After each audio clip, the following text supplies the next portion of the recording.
relatively gentle opening for us today on the Callan stream. Howdy folks, how we doing? It's me, Callan. Okay, so what I got for you today is... You all remember that little duck game that's going around, like, a few months ago? It could have been years ago at this point, I don't know. Time has become less a line or a blob, circle, but more an amorphous blob, right? Like, time just kind of... Anyway, the guys that made the duck game, and they are making a trading card game that also features ducks. So I thought we'd take a look, because why not? And just to say, it is in fact a demo, so what we're probably going to do is we're going to do this, probably finish this up in... I'm anticipating like an hour, but I don't know because I'm going into this blind. And then... I don't know, we'll swap into like Master Duel or something, or maybe more Star Rail. We'll figure it out when we get there. Let's take a look, let's see what's going on. I remember the duck game being particularly chill, and I'm told this is light-hearted, but not like... chill, so...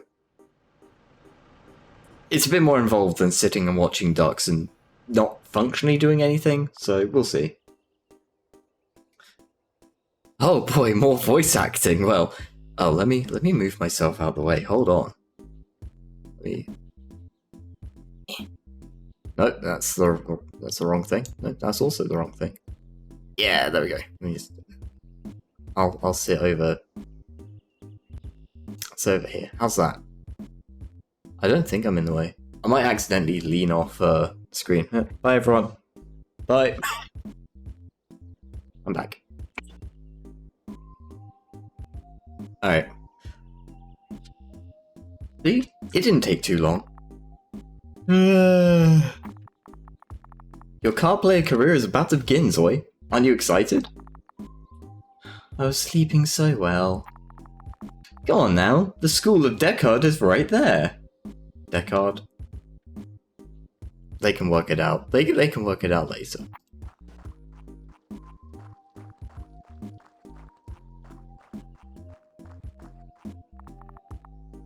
We've arrived. This is it. Is it now? Please show some enthusiasm. This is the day you get your deck. Very exciting. Come on, I'm curious to see what deck you'll get. Surely a uniquely strong deck. Because that's what you are. Strong and unique. And you are deluded, Ligio. I am still in the way, I realise.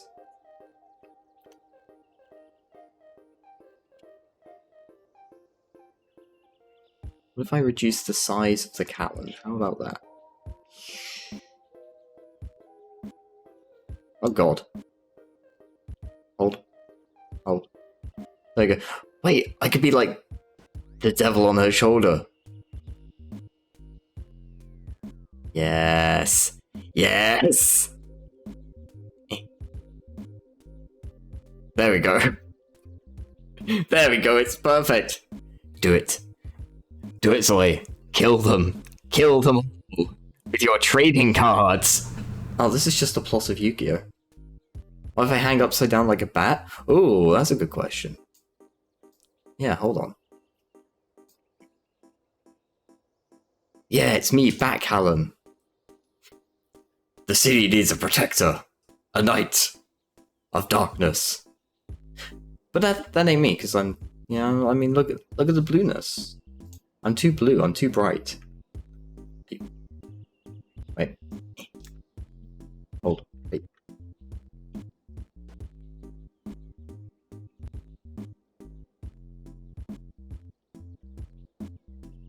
Ah!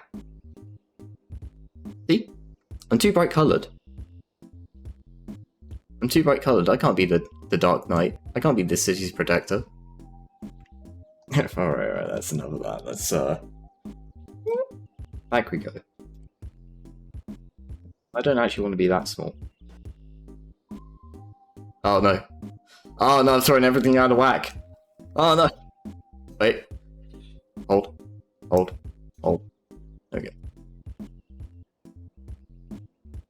Do this. There we go. That should be okay.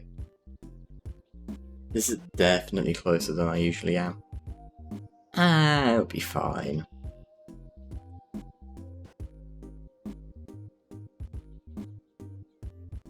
He said, not believing it at all.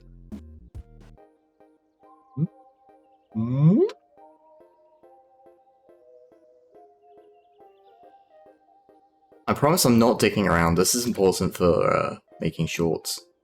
I gotta get the everything. All the proportions right, you know? This'll be fine. This'll be fine, I'll fix it later. Okay. Okay, I don't totally cover them up, it's fine. Were we? Oh yeah, cards. I could use a famous Decker player as a friend. I told you, card games are boring. We'll finish school and play Deckard around the world. I'll be your coach. You're not listening. Let's hope for a strong deck, okay? Let's hope to make it quick, okay?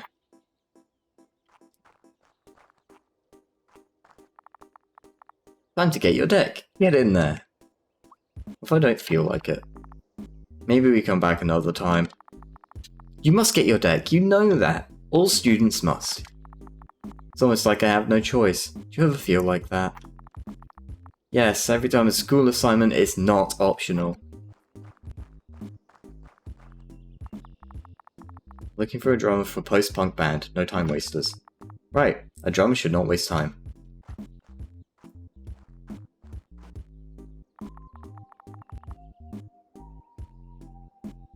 Secondhand decks, loose cards, build guides, blank cards. All at unbeatable prices. Deck evaluations, deck recycling services, and more. Come visit Carol's Curio Cart. See for yourself why we're the best choice for all your Deckard needs. Okay, I thought there might be a bit more to it than that. For sure. Alright, we're screwing around, we're wasting time. We've got things to do, like examine this fountain.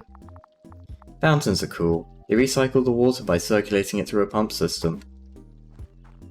Oh, okay. Thought there might be more to say, but sure. Ooh, it's up this way. Behold, the town mascot. The statue of a fox pointing west.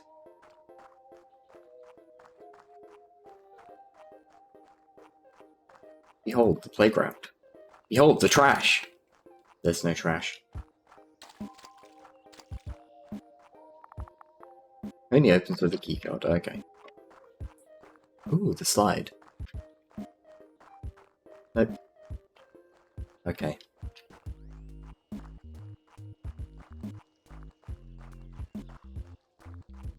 What about you, friend? Yes. Hi. What are you doing? What am I doing? What are you doing? Me? Nothing. Just wasting time. And yet it seems it's my time you're wasting, doesn't it? Time is money. Why do you want to waste your time, honey? It's just that I have things to do that I don't want to do. Stay busy, stay productive. Procrastination would get you anywhere, darling. Playing cards won't either. And yet here I am. What a productive use of time.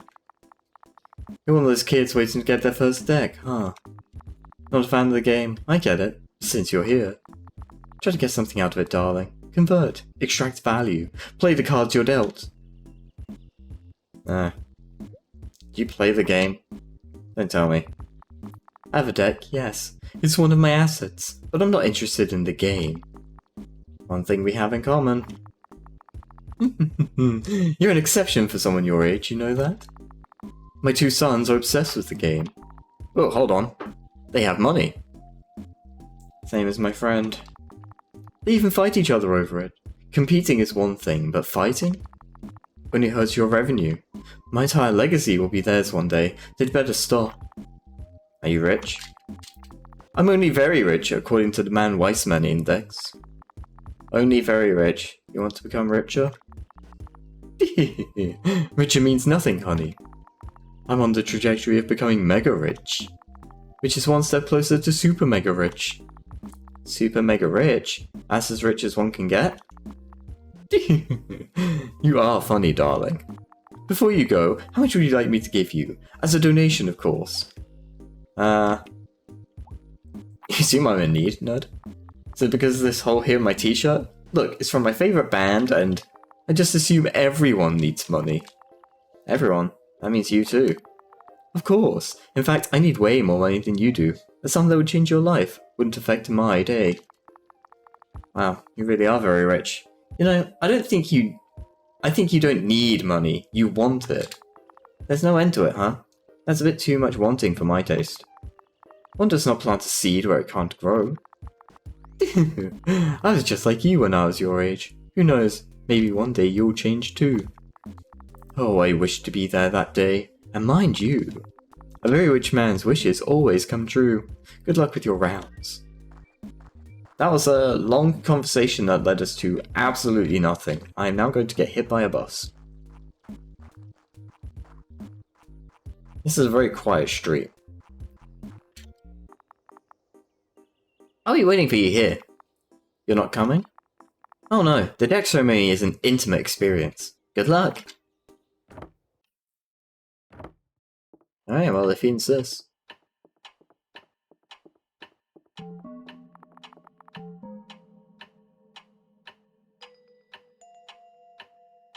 Welcome to Panorana School of Deck Art. We are the three masters, appointed by the IDHC to oversee matters in the district. What brings you here today? I need a deck. My friend should have made an appointment for me? Very well. What's your name? Zoigino? Let's see. Here. Your deck assignment procedure is ready. You'll be asked a series of questions. The deck machine will be monitoring you. And once the interrogation is concluded, a brand new deck will be generated for you. Every deck is unique, but every deck is a material representation of one's true self. All is clear, I trust. Sure. I'm ready. Very well. Oh, and remember, the deck builder cannot be misled. Let us begin.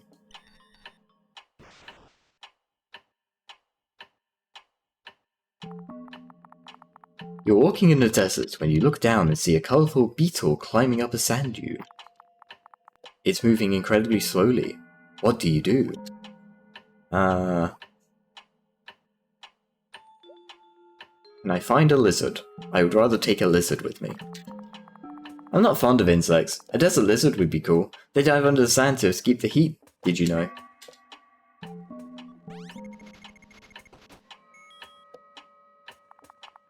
You're invited to a party. Once you arrive, you find out it's held in a karaoke venue. What do you do? Quietly sit in the crowd. Wondering if what I'm witnessing is courage or utter lack of self-awareness.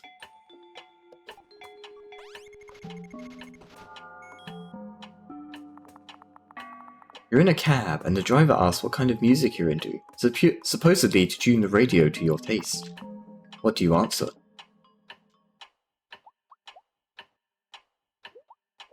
Rap, of course. Old school rap, not the new stuff they play on the radio these days. She's into Tupac. And honestly, I respect it.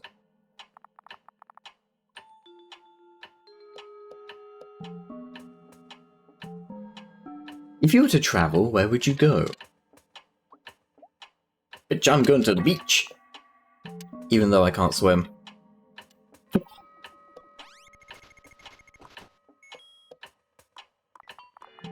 We're almost done. What is your favourite animal? Leaving the hard questions at the end, I see. Anyway, I say... cat. Cats are clean.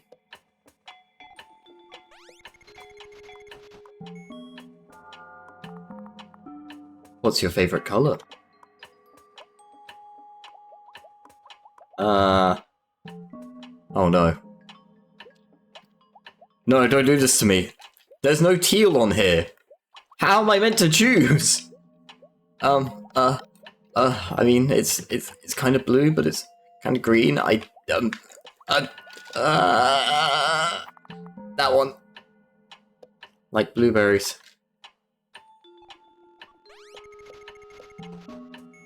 I mean, why else would she have blue hair? I don't know. Excellent. Very good feedback. Calculating now. Drawing on the forces of the gaming plane. Bestowing our great wisdom upon the machine. Bridging the gap. Ding! Alright, well, I'm just gonna leave.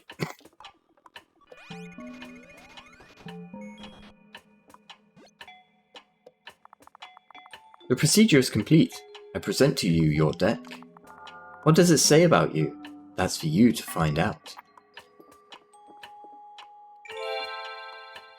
The Void deck. I don't know how to feel about that. Treat it well. For each of us is granted but a single use of the deck machine. Farewell. What if you just ended up with a deck that was like not at all competitively viable?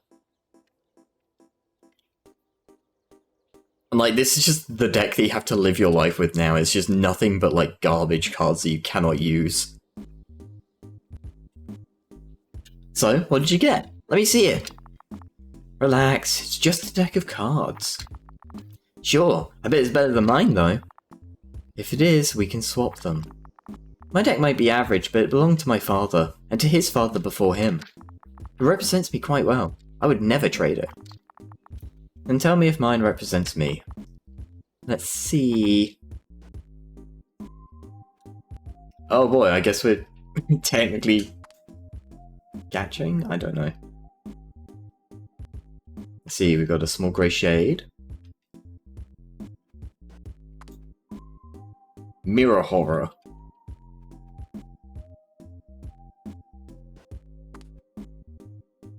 A hole dweller.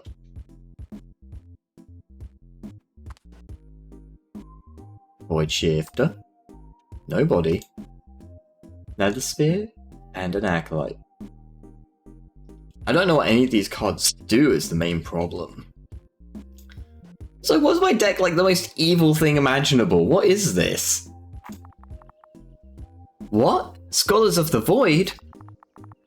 Ah, yes, must be the Void of Cares I give to all this.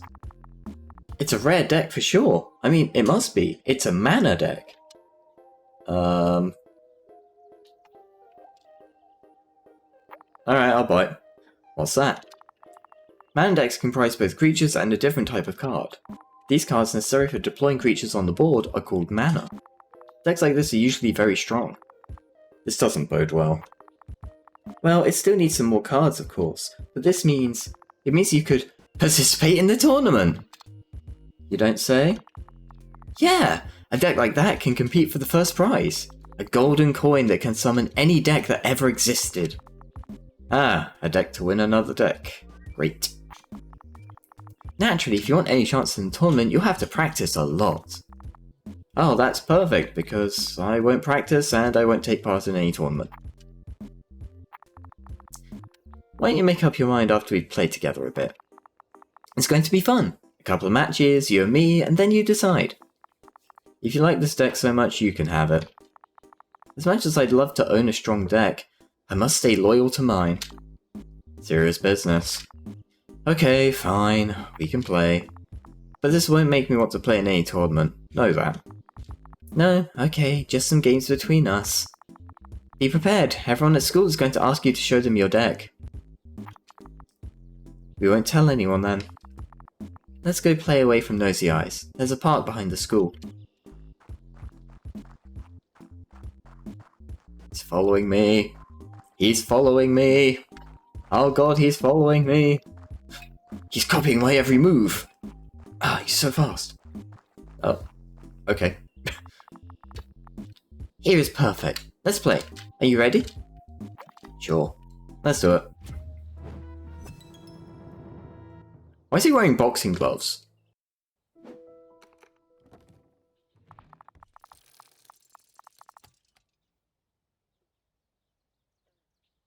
Okay.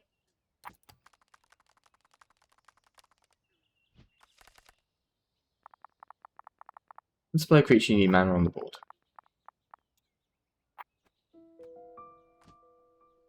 Yep. Hold that there. Man cost on top right, you got it.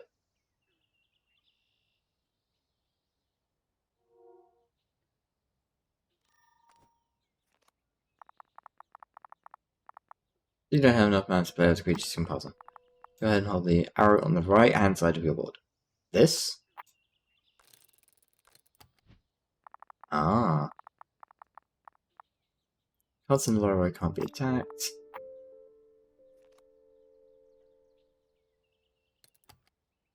You played a singular punching bag. Start of each turn you receive a free mana card. You must draw from one of the decks before doing anything else. Choose to draw from any of the two decks, draw a creature from the bottom. I would have rather grabbed a mana, but sure. Let's see how a creature's ability works. We'll play the... what does this do? Let's find 2 turns, transforms into a strong creature. You got it. Okay, so to play the mana, then have to sack the mana.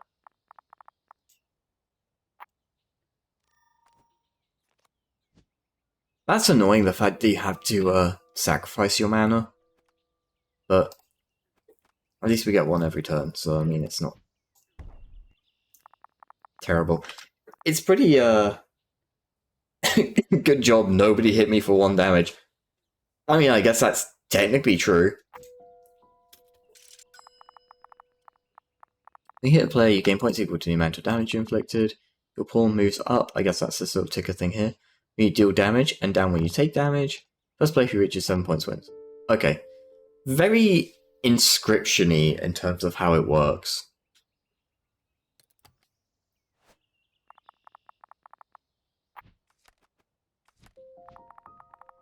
At this point, you don't have enough mana to play a creature. Sometimes it's a good idea to just wait and do nothing past the turn. Yeah, we're gonna try to ignore that piece of wisdom. It's usually not a good idea to waste turns.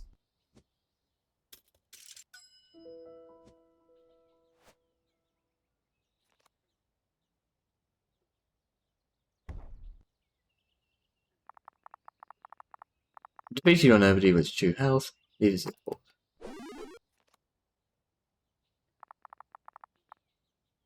My card's ability is just triggered. Small grey shade evolved into big black dots. Oh, now I'm allowed to draw more than 1 mana?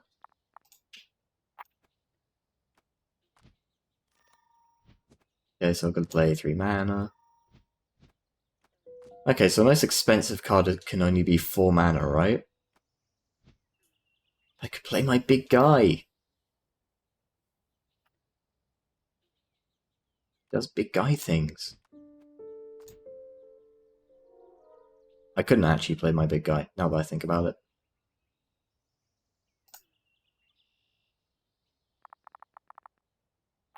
What about the card I just played? Oh, what's it there?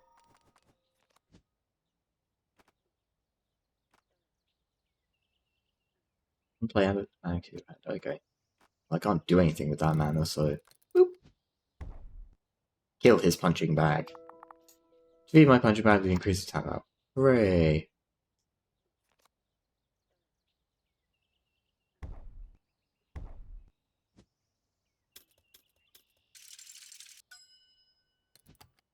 That was rude.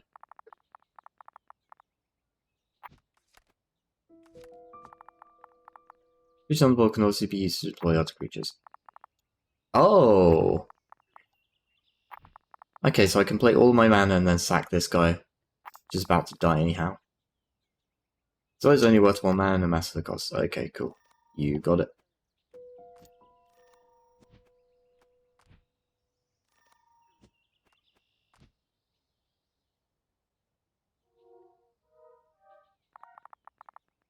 Flip a card from the front row, you can play a new card in its place. Yeah, do I even want to do that? I guess.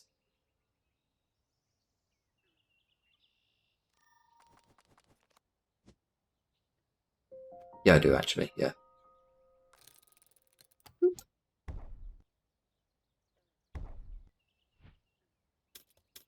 That takes us up to 4, then we're going to take 2.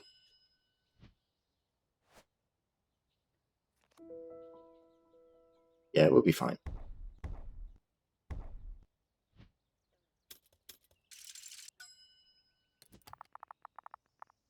Not studying, you've seen most of the rules, let's take a break. Really? I was ready to win that one.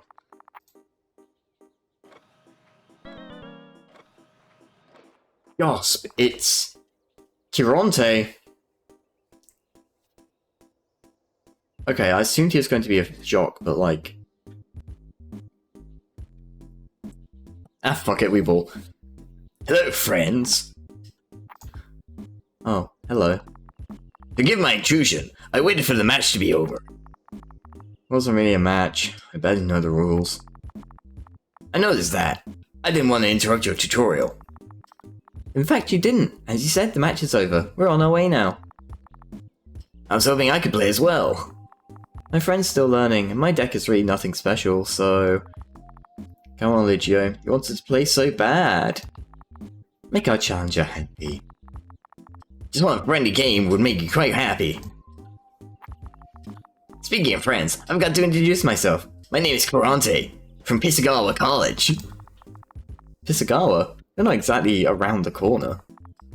Nice to meet you, Kironte. I'm Zoigina, and this is Ligio. Very well, you guys go on and play. I'll be sitting right here, reading my book. Actually, I've got my deck and board at home. Since you're not playing, maybe you can lend me yours? Not a good idea, it's a brand new deck. Good point. Well, she holds the cards, and I just make my suggestions. I wish you'd learn something at least. Okay, let's do that. That's not what I was thinking. Come on, Zoe, make our challenger happy. I could play one match, I suppose. You're both very kind.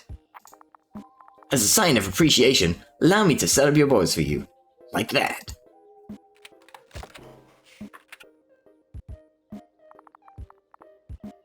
Do the contenders accept the challenge? Yes, let's play. Yeah, alright. Excellent. Let us begin.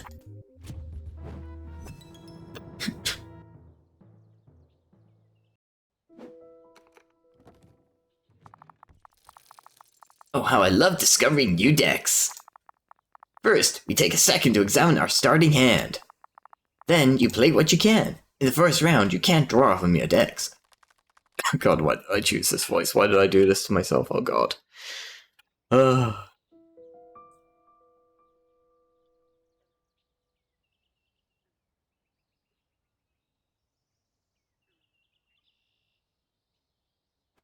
Okay, let's see. Small Grey Shade, Acolyte. Alright, so we definitely start Grey Shade, right?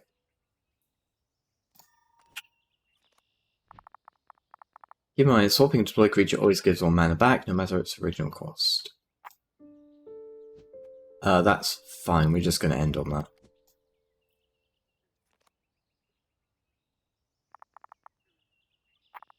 First off, card played. It's probably best not to try to fight it for the moment. Sometimes ignoring creatures to attack the opponent directly is the best tactic. Well, I'm not allowed to, like, move him about or anything, so... Draw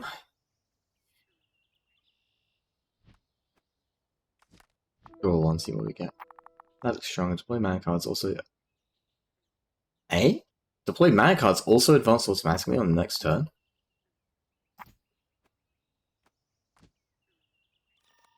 Oh, right, I guess they function like rabbits. Attack the card and opposing attack slot by 1.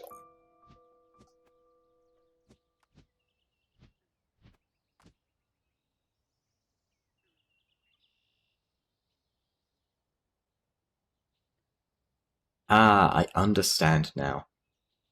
Okay. Yeah, we'll just swing for 1. Bonk.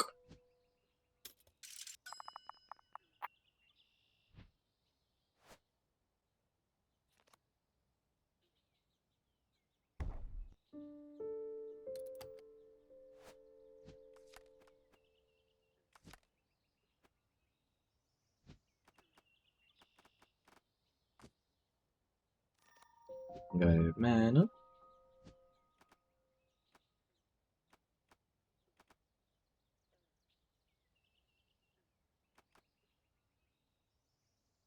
Keep forgetting what they do. Reduces attack.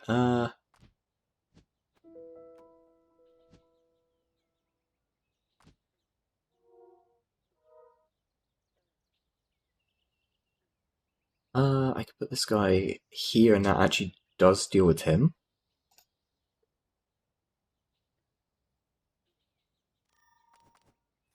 I can put it there. Put mana there. Nice.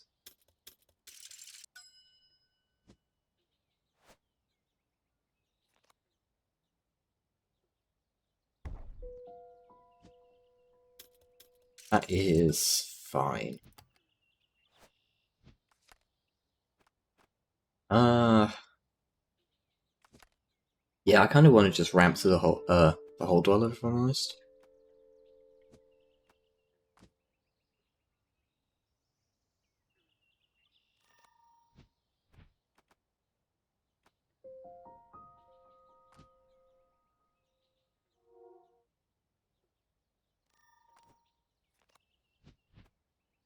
Yeah, that's fine. And then next turn we get 3, and we can spend the Acolyte as well for 4. Yeah, that's fine. That's absolutely fine.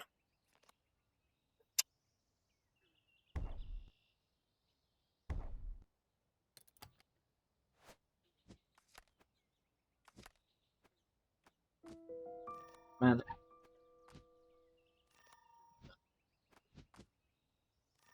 Anna. 1, 2, 3.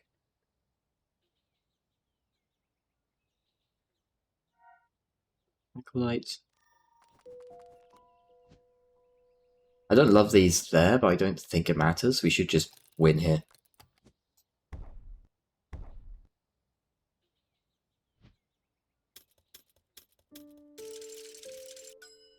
Oh, you can't go over 7. Fair enough. Check it out, we won! Isn't that neat? Yes, this is a solid little card game, I think. What is happening to my cards? I think you lost. I know I lost, but where are my cards? That has so much potential. I didn't expect it to be so good. Hey, my cards! This was a friendly match. Ah, don't look at me. I wasn't even playing. As the only witness, I can say it was a very satisfying deathmatch game. Deathmatch? You never agreed to any deathmatch? I'm afraid you did. I put the boards together using the deathmatch stance. Then I asked the contestants if they accepted the challenge, and you both agreed. The fact that your deck just went blank confirms that the procedure was valid. Deathmatch? My deck? Wait, does this mean your deck is gone for good? Unfortunately, it does. Good news is, you can go look for a new deck together. Yours is gone too. I just took it. What? It was wasted with her anyway. I'll make good use of it. At the tournament. Anyway, later, I'm going back to hide in the bathroom.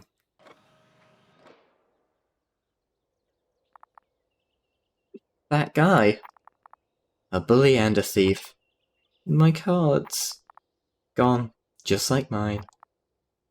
We must focus on what really matters and forget about this unpleasant encounter. Ice cream on our way back? Those cards meant the world to me. I know, but it's still just cards. If you think about it, it's just a game. It's not just a game, it's my passion. A passion passed on to me by my father, and his father before him. You can't possibly understand. Yes, I get that, but there is no but. Nothing ever seems to matter to you, right? You're too smart to care. That's not true. I care about many things, of course. Name one. Well, let's see. Um, um, um. World peace. Like, to name one. What are you, 9? I need some time alone. I'm going back on my own. Oh, okay. See you tomorrow then?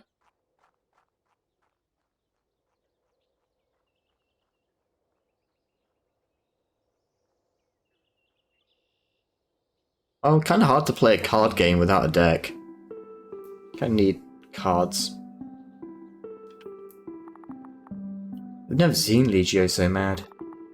And it almost seemed like he was mad at me. That can't be right. I'm perfect and awesome in every single way. Bit of an overreaction, to be honest. One should never become that much attached to anything. If you do, here's what happens when you lose it. Am I right, Moon?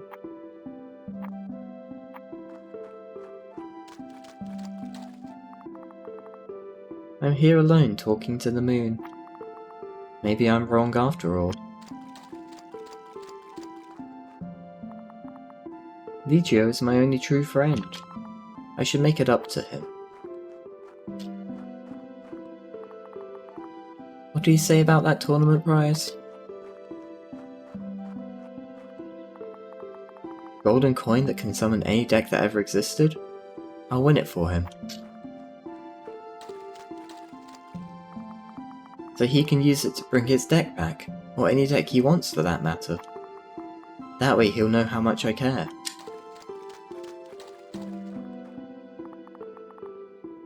Plus that Chironte needs a lesson.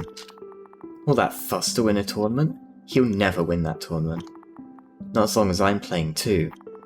Which means I'm going to need another deck. Moon, can you give me a deck? Maybe the trash has one? Maybe this trash has one. Maybe the mascot has one. No. Maybe the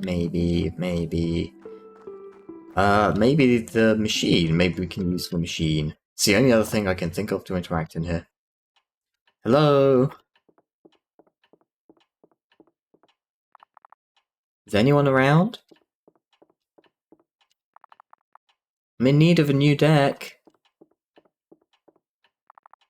Hello?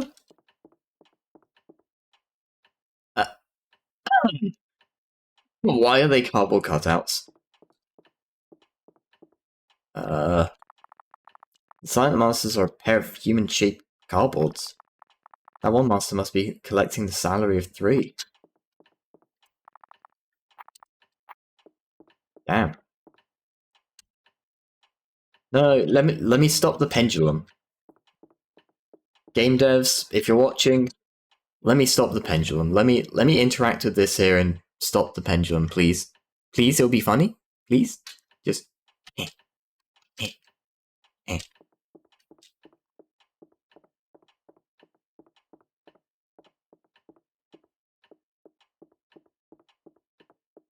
Okay, magic deck builder card machine.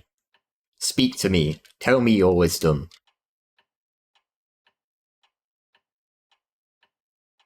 I don't think it's going to tell me its wisdom. Let's see.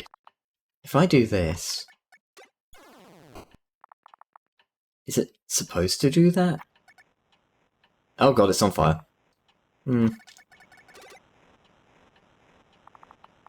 That's definitely not good. Okay, there's a fire now. Nothing bit of water can't fix. Oh yeah, let me throw water onto this electrical fire. I'm sure this is going to end well.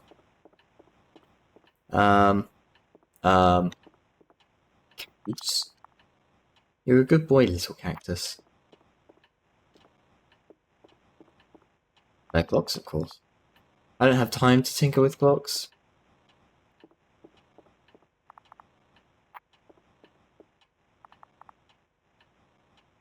Very system. Oh, hold on. Numbers. 115, 105, 99, 107, 115. That's maybe useful later. I like the additional stacked Silent Masters here.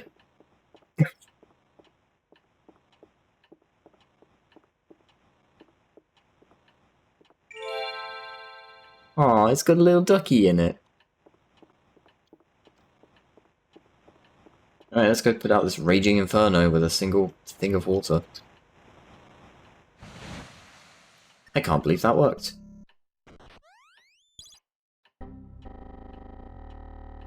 That's a lot of errors.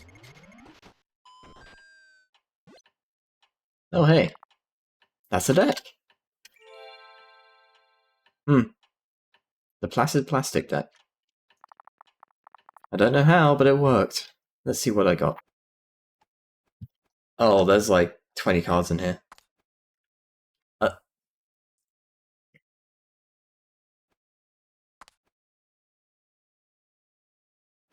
Uh-huh. Yeah, duck. As I, drenched, walked among the ruins of a long-gone world, I found that the bees had made honey in the lion's skull. But the beach has cute boys. Not untrue. It's blood, passion, rage. Red is the way out of the cage. So saith the bull. Oh, a kitten. Each turn discard, add one duckling to your hand. Guys! Ducklings! From the kitten card! That's adorable. That is never leaving my deck. It's a festival of the Day of the Dead. Really more of a living person's holiday, but we play along. A duckling. It brings 3 of them! 3 ducklings! Ah! Luchadora. Magma duck.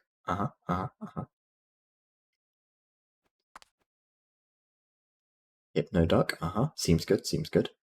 For a moment they stood in awe, not sure at all if the figure they saw was an actual friend or foe. Marble duck! Based. There was Duck, the one who in Atlanta. Let me try that again. There was Duck, the one who in Alata is called Yellow. He also adds ducklings!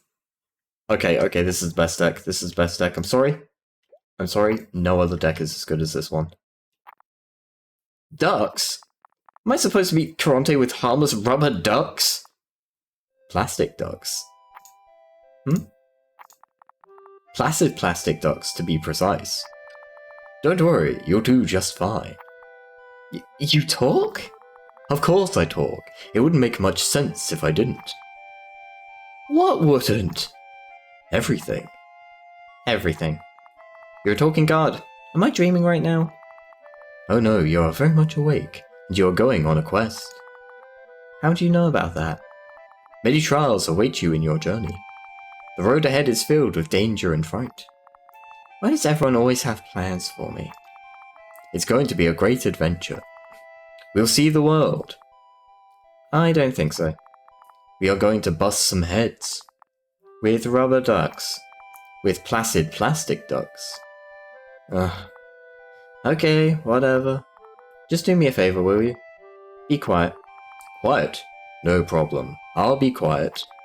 It'll be a quiet quest. Yes, it has a nice ring to it.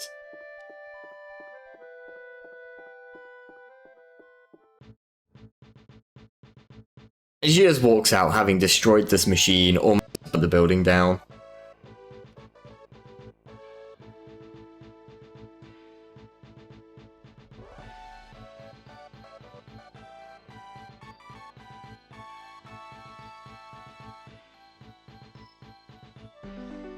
Quack, quack, quack, baby.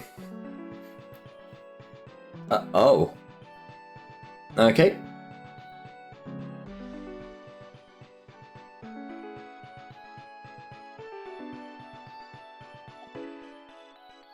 I'm assuming these are all like metaphors of different decks we'll have to like deal with. Like one's gonna be like a adventure themed, I guess.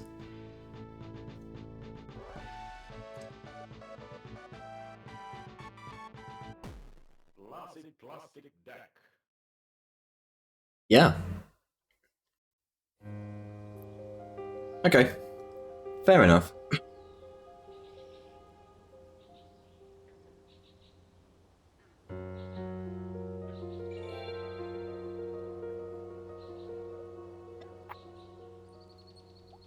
Sure. Well, that's Placid Plastic Deck, and I said it would take like maybe an hour. I was about right with that. Let me figure out what else we're gonna do.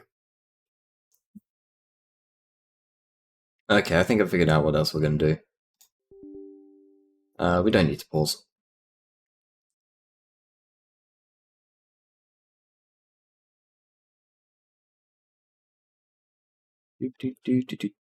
I just need to press some buttons.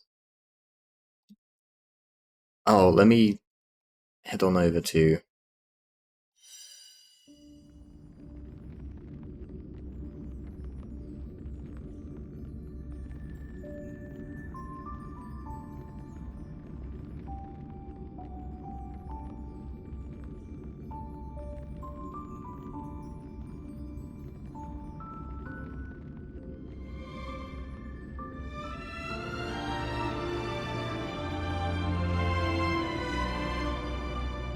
Where is that? Why is that one not on here? Oh, there we go. And let me sort out where I am on the screen as well. After my adventures in being tiny. I'm not even centered. Hold on.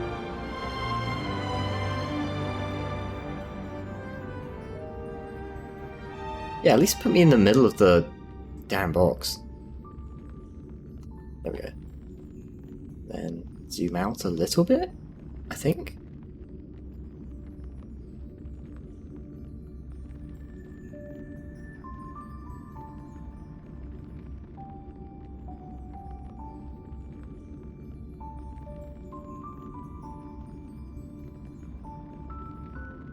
Yeah, there we go. This seems about right. Okay. Yeah, I don't know how I feel about doing these hybrid streams. I think I like it. I think I like doing a little bit of a game and then switching to another game. But maybe that's not the best for certain things. I don't know. Okay, so, quick catch up on certain things. I said I was going to pull off screen for the E2. I think I was saying E1, but I meant E2. We got it. We got the E2, so I'm happy with that. I wouldn't turn down more Firefly Eidolons, but I don't think I'll specifically pull for them at this point. We have enough. Other than that, let's just carry on with this. Unfinished challenge. Continue, baby. Other than that, we've not progressed this story any further from where we were, We've left off exactly where we were left off last stream. I'm running back to see if I can find any health. Not the end of the world if I can't.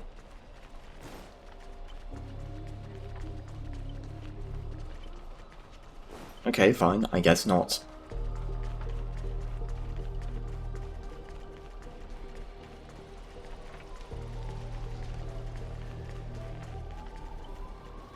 Come on, Bubbles.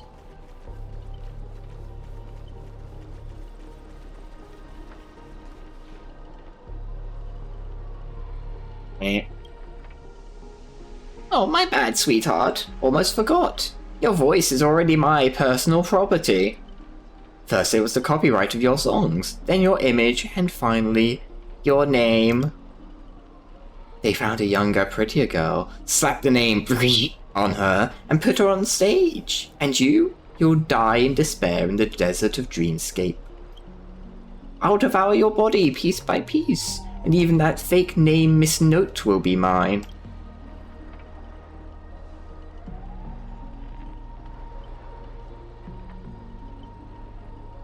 That's not copyright, that's monopolization. Finally, and right on cue, let your friends get a good look at how far you've fallen. Don't be so quick to charge in, Red Handsome. I might look frail, but I could still drag Miss Note down with me before you land a hit. And why would I spare an enemy servant? 2 birds with 1 stone sounds perfect to me. You seem like just another hollow loudmouth, like Grady. Figures, you foolish outworlders don't realize just how powerful this nameless servant can be in, like, Penacony.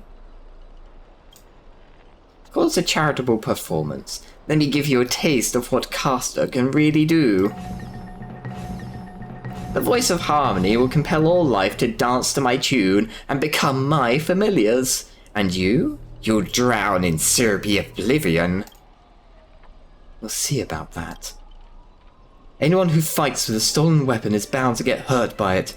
If I were you, I'd think twice before swinging something you ripped off from Miss Note. Master, are you alright?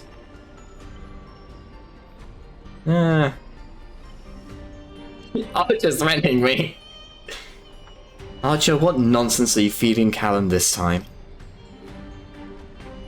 I didn't... Wait, is this really the time to tattle to the grown-ups? Trying to steal the Trying to steal the spotlight from the star? Get them! Whoever takes them down gets a lifetime supply of Soulglad from our investors. For Soulglad? For free meals! Seriously? Soulglad and 2 bottles of syrup, and you're all in for the devil? What happened to your pride as monsters? I'm background extra. It was time for pride. Human or monster, beast or demon, if you've got a mind of your own, then you've got the right to chase hope with your own 2 hands. Your soul's worth is far more than the pittance your employer is offering. I can't promise you paradise, but I swear I'll always fight on the front lines, not hide behind you while you die. So what'll it be? Spend your life as a dancing puppet for him, or live one moment as a knight? It's not too late to turn back now. There's only one answer to that.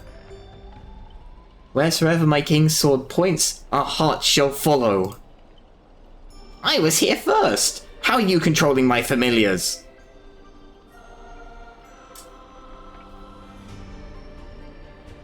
Will it lead to charisma, my friend? You traitors! One pep talk and you're switching sides? You're just extras! Don't you want your paycheck? Look at you acting all high and mighty. What else can you even do besides throwing money around to strong-arm us? I'm the King of Knights Mount now, not some familiar you can boss around like a dog. Didn't notice she's fucking riding on him. I bestow upon you the name of my beloved steed, Lamray III. Now come with me. Let us vanquish the evil before us. In the name of the king! Wait! If you kill me, you will vanish too! You're still my familiars!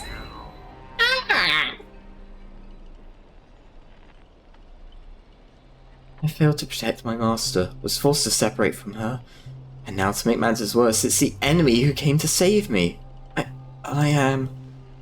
Ma'am, this is where you say thank you instead of sorry. But no excuse can cover up my incompetence and negligence. A powerless servant is nothing but a worthless doll. About Miss Robin, there's something... Never mind. Just come with me.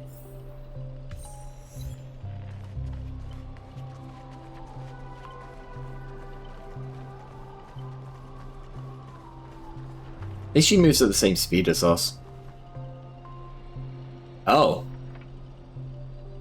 Ah. I'm not sure what the enemy did, but she's been split into pieces. It took me a while to find even these few. I figured I've managed to do nothing in this war. I don't deserve to be called a heroic spirit.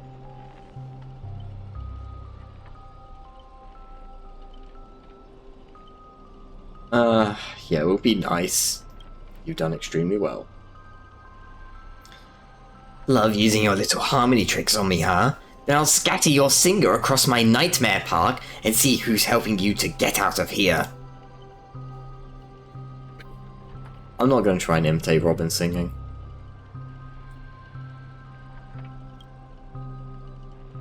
You've already done your best, just like an iris by the riverside. Call it what you want, she's still too weak. No need to sugarcoat it. That old fool. Once I find that darn Oti, I'm going to tear his puffball and stop it right down to the ground. Judging from what I can tell, splitting us up like this was probably an act of revenge, but our minds naturally try to reconnect. Theoretically, if we can reunite all the me's, you'll go back to normal.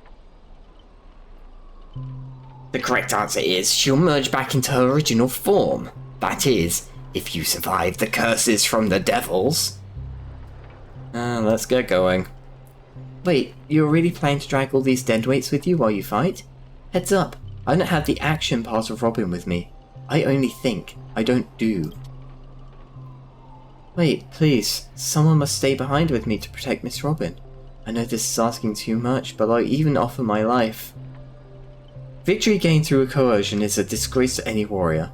Since Miss Robin is our ally, protecting her is only right.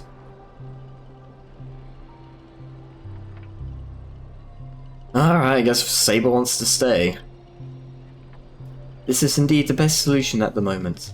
Archer, please protect Callan. This is all I ask as an opponent.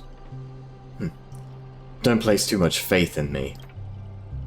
I always have faith in every friend of mine. Master, good luck. Alright, let the knight stay here with the princess, and we'll go reap some enemy lives. Really?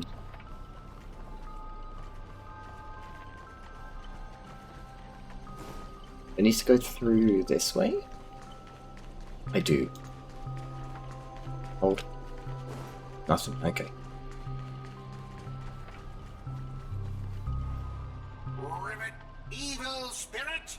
Why do you despise humans so? Is there not a single ounce of love or compassion in your heart, Ribbit?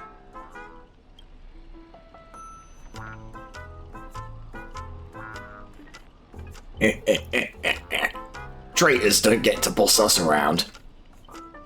Before I lose my patience, here's your chance to switch sides. Kill the one next to you and return to us. Despite its rough design, the dog-shaped monster's name suggests it's modelled after a classic figure from the Clocky cartoon, likely a derivative of the werewolf brother Hanu.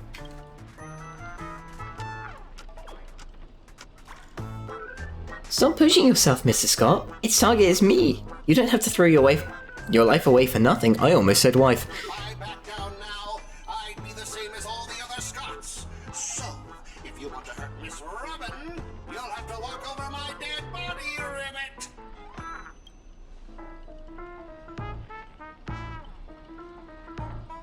This nightmare is terrifying. You arrived just in time.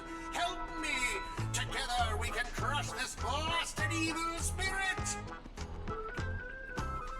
Doesn't matter if you want to punish me later or demand an explanation. As long as Miss Robin is safe, you can do whatever you want with me, Ribbit. One or two, makes no difference. You'll get stuck in an endless cycle of suffering and play Hanu's adventure for the next billion years. That doesn't sound so bad. Hanu's Adventure is a fine game. The Wolf brothers let out a very satisfied hump. Enough chit-chat. Time for the most terrifying torment in all of Penacony. With a blinding flash, your body shrinks, and you're forced into the outline of Brother Hanu. Now you'll know the horror of being trapped in Hanu's adventure for life. Oh, they turned people into cartoon animals. Is this some magecraft in the age of the ancient Greek gods? No, the mechanics feel entirely different. Don't tell me all I can say is again. I know you have a lot to say, but to preserve the integrity of Hanu's adventure, what you can do is let out a very urgent They even lost the ability to speak rationally. Maybe I should just leave him. It's not like he was all that helpful anyway. The fuck, man? You let out a terrified So you can understand that. Guess I can't just leave him. Can you make sense of what he's saying? Of course. Brother Hanu says he's gonna punch that evil spirit right in the face. Ribbit? How did it come to this? Is this a nursery or a zoo? Surrounded by animal echoing cries, a vein throbs faintly on Archer's temple. It's the worst mental trauma he'd suffered since the Holy Grail War began. You really want to tell Archie you need a Hanu TV to return to normal. Maybe you should look around for clues?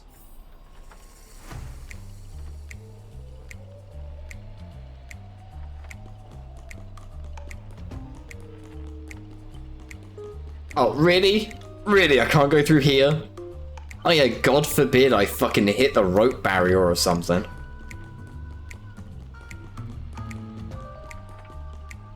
I can talk to the Origami Robin. All the best, ultra cool Hanu Trailblazer. I believe you can defeat that baddie. Tweet. Well, you Scott of Justice. Old friend, I'll be rooting for you. Christ.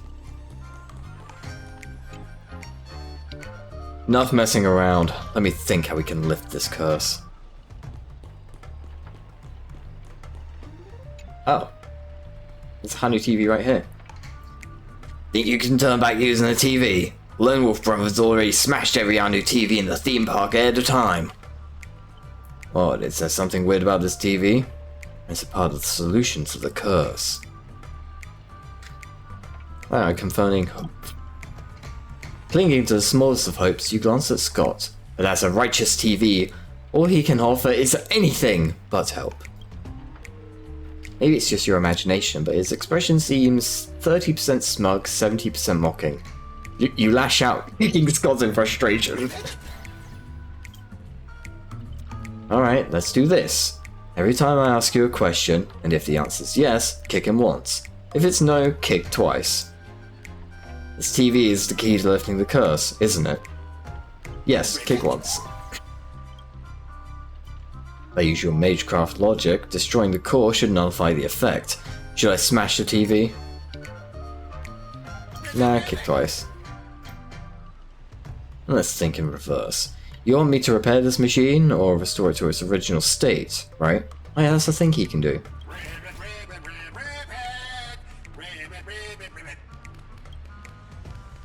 Time to end this. Trace on.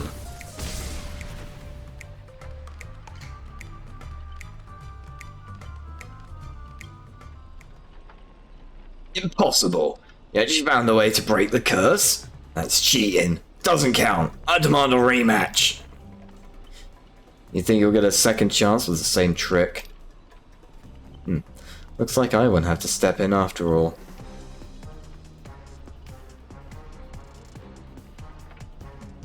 Ranger Robin? Oh, okay. No, she wore this as a disguise at one point, I think. Thanks, pal. We'll be taking this thing's head now. Anytime, any place. Galaxy Ranger, serving justice. Die, you son of a fork. Long time no see. Though it's only been a little while.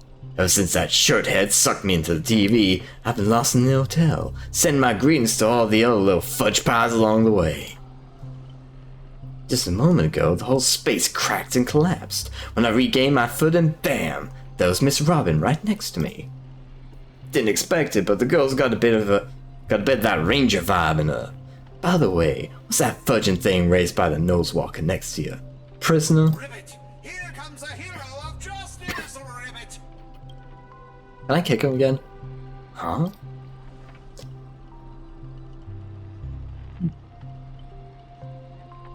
My apologies.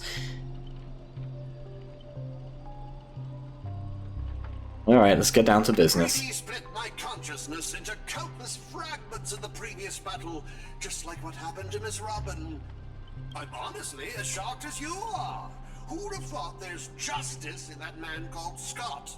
And yet, my chest burns with righteous fire. God of Justice God of Justice is not like those evil ones. He threw himself in to protect me. Tweet. You trust the son of a Noswalker?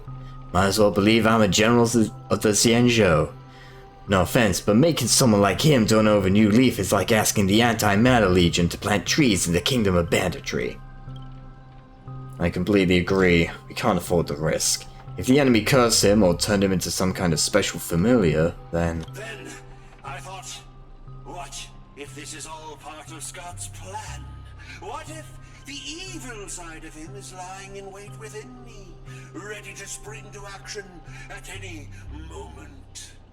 I want to go with you to save the other Miss Robbins, and I also need someone to kill me if Scott ever takes over my body. Yeah, keep up your act. Let's see if I fall for it. Let's not be too hard on him. We don't have time to waste. As the old saying goes, every trotter deserves a second cookie. How about we take him in for now? If he turns good, great. If not, we can always chuck him at a servant as a projectile. Well, since the victim herself said so... To honor the trust placed in me, I will never bend to evil, Ribbit. Miss Ranger, we'll count on you to escort this little bird back to Saber and the others. We'll wrap this up fast. Find the rest of Miss Robin and track down my unreliable master. Ribbit, I'll prove my justice with my actions, Ribbit.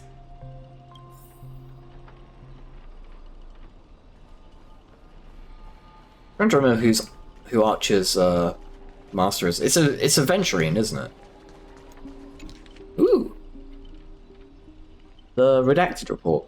Following the multiple scandals involving famous actress Blank, all major associated companies have terminated her endorsement contracts and cancelled her Dreamscape tours. What, is she Dr. Disrespect?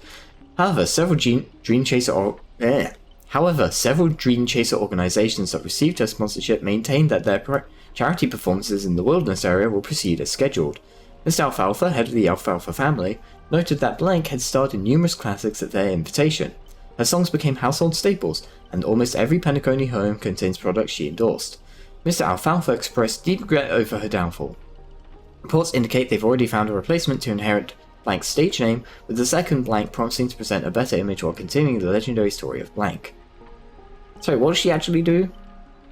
Multiple scandals. Mr. Alfalfa maintains that Blank is an accomplished actress, singer, and artist whose past work shouldn't be diminished by current scandals. However, per contract terms, the Alfalfa family retains the rights to reclaim all related copyrights, including musical products, film and television rights, and the registered Blank trademark. If Blank uses any of these commercially without the Alfalfa family's approval, they will pursue legal action. Additionally, at a recent press conference, a Grady Film spokesperson announced that they... Additionally, at a recent press conference, a Grady Films spokesperson announced that they will terminate their partnership with Miss Blank in 10 system days due to a recent negative impact. Their upcoming film, Spheroid Station, scheduled to begin shooting at year-end, will now star the second Blank, selected by Alfalfa's agency, instead of the original Blank. Yikes.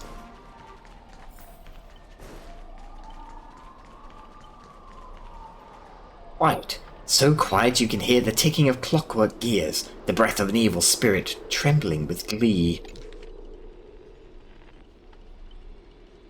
Dream Bubble Sonar, a history. If historical turning points are like knots in a record-keeping rope, Grady undoubtedly created two significant ones. First came his invention of Dream Bubble filming technology. Second was his shocking decision to tear up the patent copyright. Why abandon rights to such astronomically profitable technology? Grady never offered an explanation. Contemporary audiences praised Grady's selflessness, but these accolades gradually morphed into criticism as his terrible films flooded the market. Here's an interview from that period. Reporter: It's truly remarkable. What thought process led you to abandon such a valuable patent? Grady: The Dream Bubble patent has long restricted Penacony's film industry, forcing talented creators to abandon their dreams. While copyright awareness grew, so did copyright trolls, corrupting our creative environment. As a horror director, I'd rather hear audiences laughing about being scared than witness endless copyright tragedies. Many believe Blank's death directly influenced your decision to tear up the pattern, serving both as a memorial to her and a gift to newly formed Hymemia Films. What's your comment on this?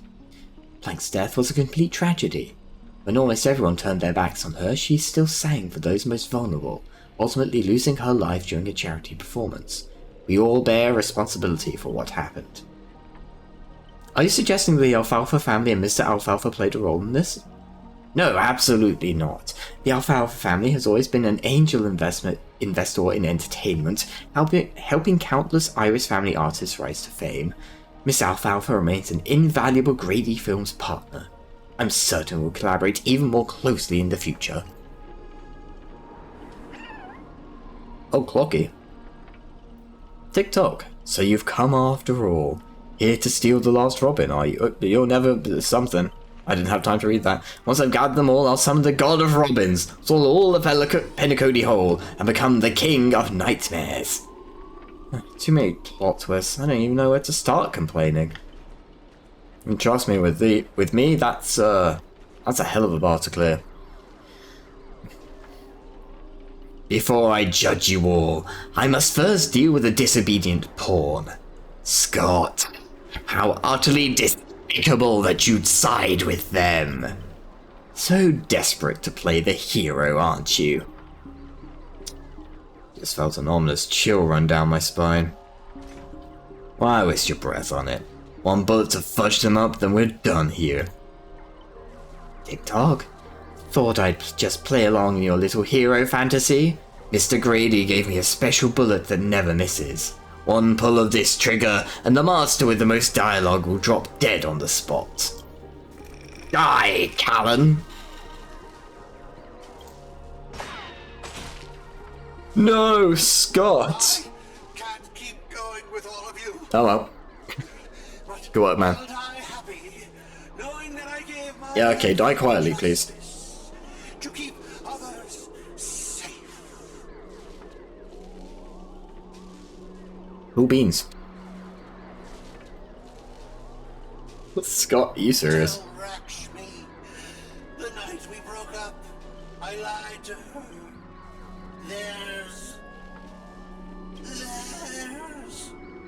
no such thing as a Scot of justice. I mean, yeah, we figured. That justice is a part of the name. It doesn't mean anything. What do you think? How would you rate this shocking reveal, Ribbit? Director, heal me up! I worked so hard to lead them into the trap, and now you're shooting me in the butt! If your worthless scene-stealing self hadn't blocked that bullet, old Clocky would have eliminated Gallon already. Who are you to have the audacity to act proud?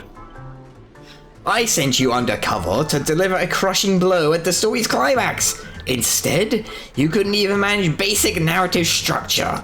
Even a child could tell you were putting on an act. Since you're so desperate for attention, congratulations, Mr. Scott.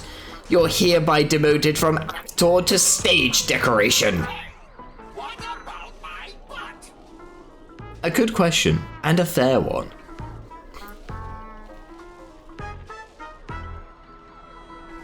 You don't even have a behind. Old Clocky, quit playing dead. No completed scene, no paycheck for you. TikTok. What gave you the impression I was faking? My clockwork has been ticking away this whole time. Did you know, for a demon, manipulating human emotions is like playing an instrument. Just a light touch and you get something like this. Don't tell me I have to fight you, Boot Hill, come on. That was so fudging satisfying. Time to break out the Helderin smoked malt juice to celebrate. Uncontrollable joy surges through the man's heart, sending him into euphoria. And yet, this is nothing more than a common mental attack. Watchmaker, witness this. Your most prized trick now belongs to me. Darn it, for some bizarre reason, I had the sudden urge to dance with this jerk. Tick-tock. Behold the clockwork invented by the watchmaker. The devil who once ruled Penacony. In its presence, even the strongest minds become nothing but blank pages, easily rewritten at will. Why is your powers range so ridiculously broad? Knockoff characters don't need to worry about power bouncing in the story. Messing with your bro Boot Hill? Big mistake. Come on, Callum, let's show this knockoff what actual Clockwork can do. Please reset Boot Hill's emotional state back to normal. You got it. Oh. If you're reading this, it means you chose the wrong opponent. TikTok, I'm the chief physician of your soul. Why can't we tune him?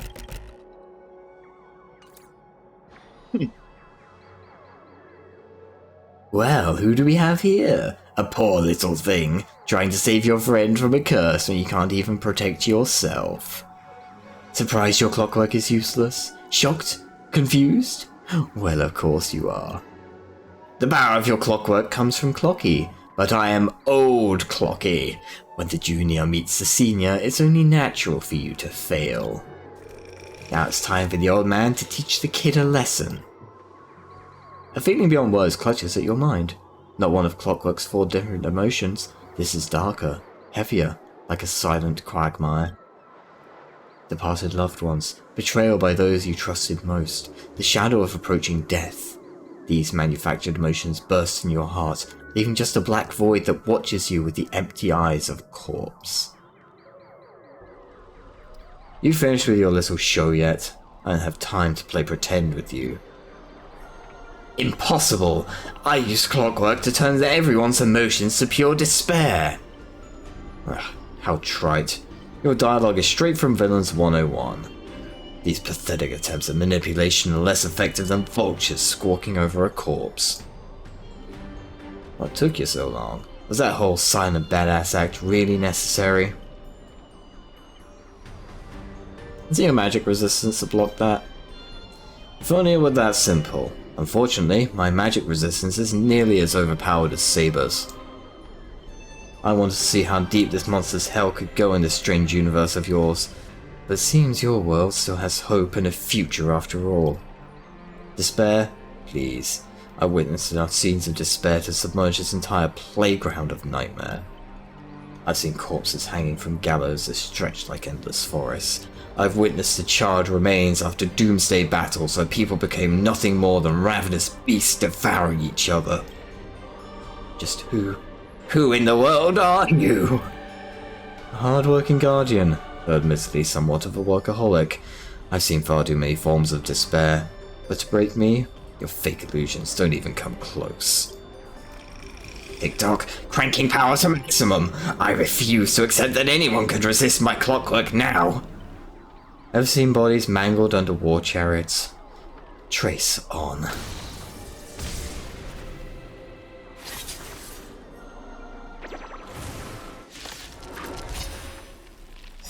And then he hits him with the car. Target sighted. All units on alert. I don't know if we need this.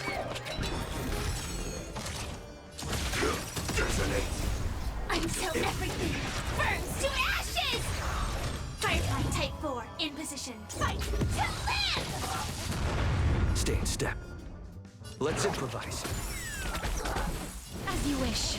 Allow me to purge the root. Time to cleanse the filth. Embrace a new life. We're just going maximum damage.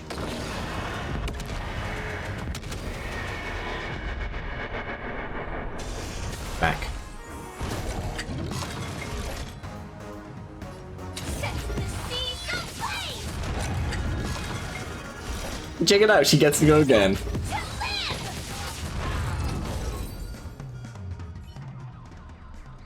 Don't get smug. The director will avenge me. I... Extra lines won't earn you extra pay. Oh, in that case I'm dead. Good.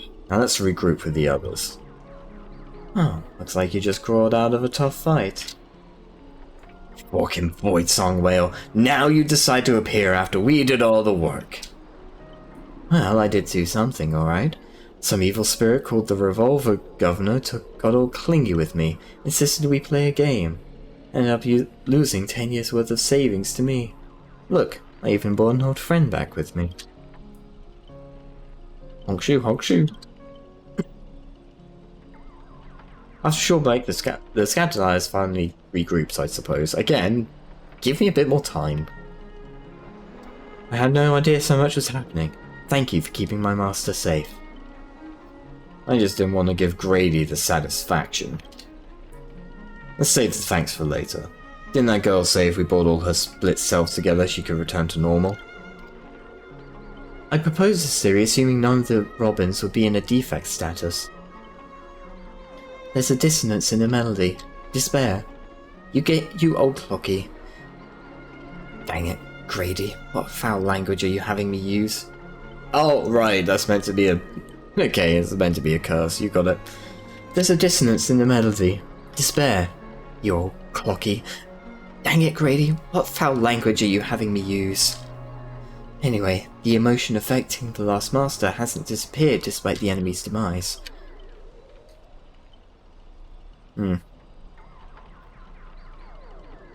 Sunday will absolutely kill me dead. My resonance isn't nearly as powerful as Miss Robin's, but it's enough to clear this minor dissonance. Master, please stay quiet and don't disturb my melody. Ignore whatever you see. These are just my internal doubts and won't hurt anyone else. Now, rebuild a melody that's truly your own. Thank you everyone for your help. Without you, I would definitely have been fudging... Sorry, it seems the consciousness splitting effects haven't completely worn off. Everyone, please come closer. I've decoded this film's melody. With a few adjustments, we should break free from Grady's noble phantasm. Master, you gave me a chance to join the Holy Grail War, and I saved you once in return. We're now square. What a pleasant surprise. Old friend, have you finally understood that who it is that can truly grant your wish? The evil spirit must still be affecting you. Let me tune you properly. Master, you're far too kind-hearted, with no interest in the Holy Grail. That's why I must pursue this path myself. Mr. Oti is a businessman through and through. His price will be astronomically high. And? Would you really betray your friends just to let me win the Holy Grail War? Here's some advice. While I'm still here, use a command spell to kill me, just like all those others who toyed with my fate. If this is beyond you, Miss Robin, then we must part ways here. Is this a declaration of war? Since you're no longer Miss Robin's servant, I have no reason to let a potential enemy walk away. I can tell you're still hesitating. Before I draw my blade, there's still time to change your mind. Everyone, aren't you forgetting something? I'm still here! My old friend has finally found her path to fulfilling her wish, and I won't let anyone block her way.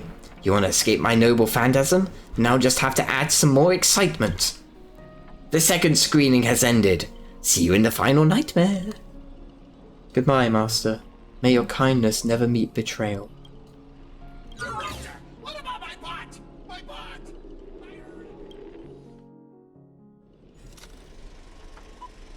Plan 6 from outer space.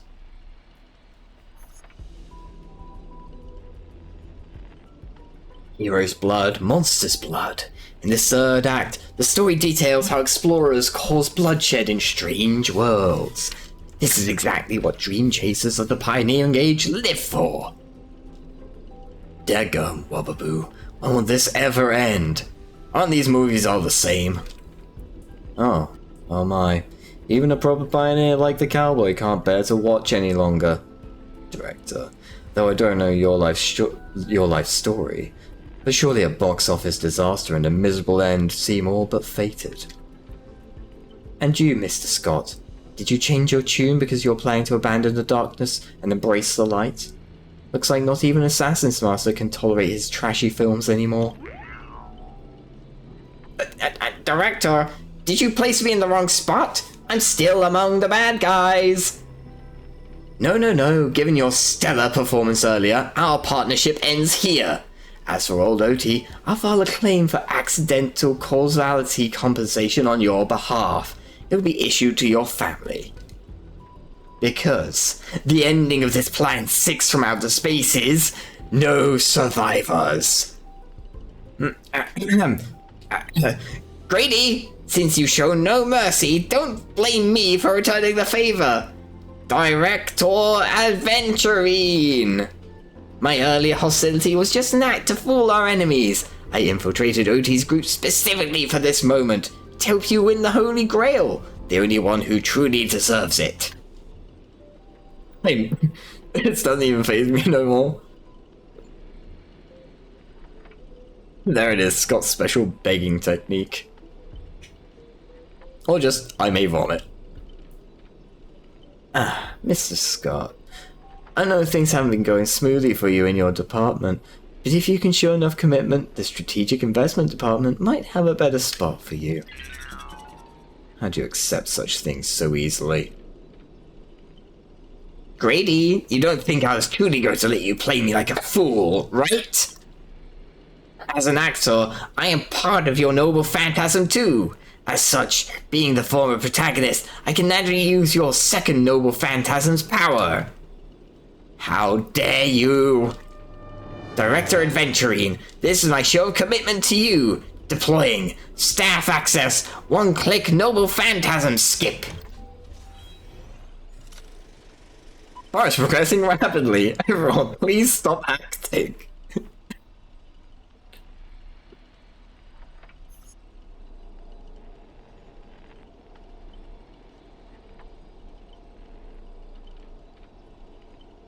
Lyndon Scott. Well, me. How can there be an audience so uncultured? You skipped all the best parts of the movie. This is the result of my entire life's work. And it was trash. You know nothing. I am the creator of the dream bubble movie genre. It was I who established the first film company in Penacony. If I hadn't given up on my monopoly on filmmaking technology, the Watchmaker and Maven would never have achieved what they did. So, would that make the films you made not bad? I'm even feeling a little bad for you now, Director Grady. You were thoroughly outclassed by true auteurs. As a master of marketing or an inventor, you're undoubtedly a success. But the audience doesn't care what you gave in your efforts. They just know that your movie is terrible.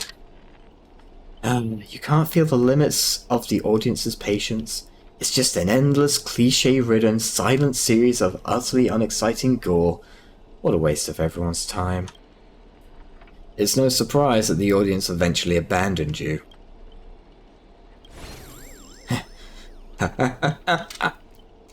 Well, it's hopeless. The guy's probably gone mad. Archer. What? I simply offered him a final shot. You're the one who drove him insane. What a sharp-tongued, amusing and flamboyant actor you are! It's rare for anyone to make me go completely speechless during a debate. Didn't see that coming, did you? Strangling you all in this nightmare pantomime feels a bit dull now. Tell me, would you be interested in siding with old Oti?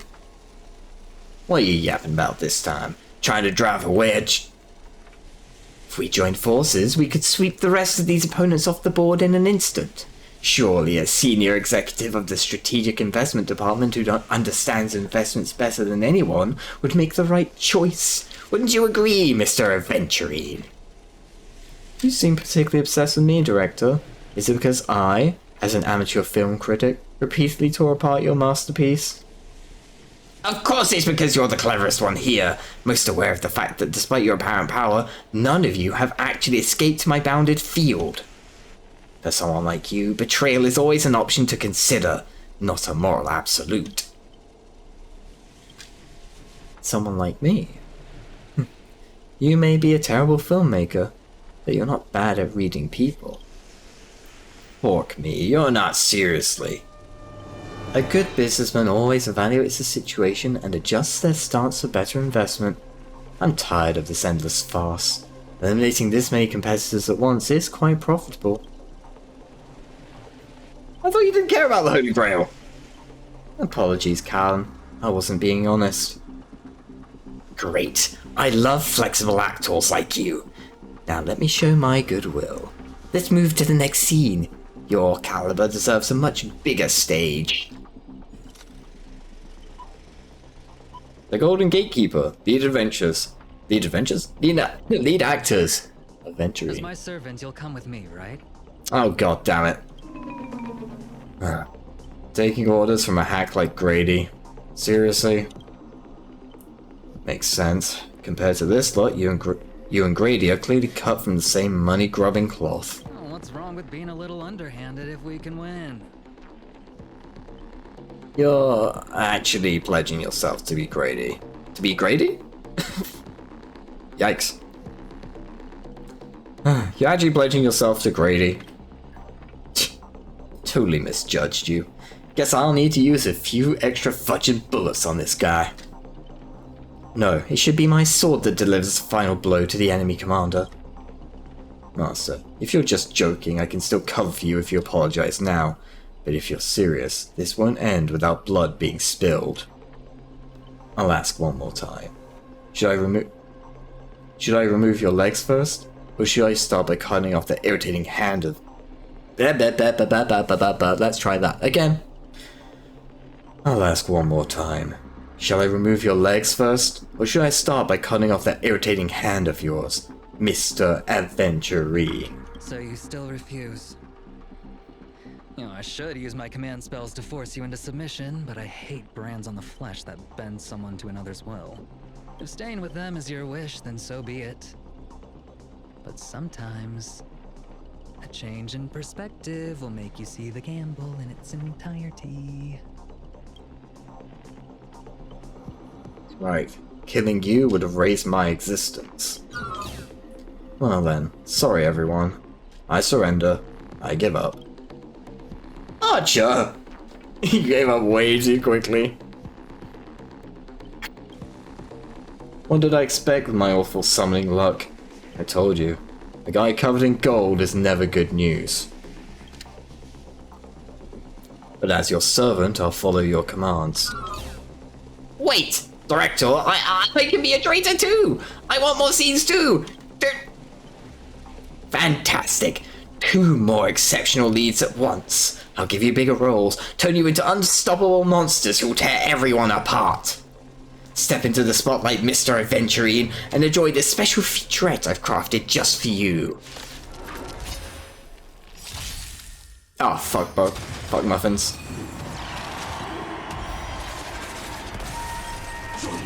Oh, double fuck muffins. Is this a major problem?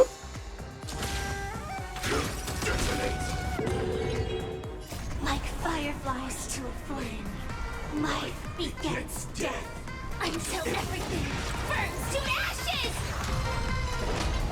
Mission terminated. Oh, that's really not good. Fight to live! Take your positions. Let's improvise. We do not have a team geared to taking out fucking Aventurine. As you wish. Time to cleanse the filth. This is more than a set to the seas of flame! The mood is set. Let the show begin! The Gonna try and break him truth burns here. everything in this world. Okay, we're not breaking him, but at least no one will die. Prepare for something. Dreams do come true. Please. Firefly Type 4 in position. Alright, Firefly, get him. Set to the seas of Okay, so the problem with Aventurine is he does a lot of damage. Yeah. Oh, I needed that to not disperse there. That's very not good. Let's improvise. Okay, at least that should be ready for next time.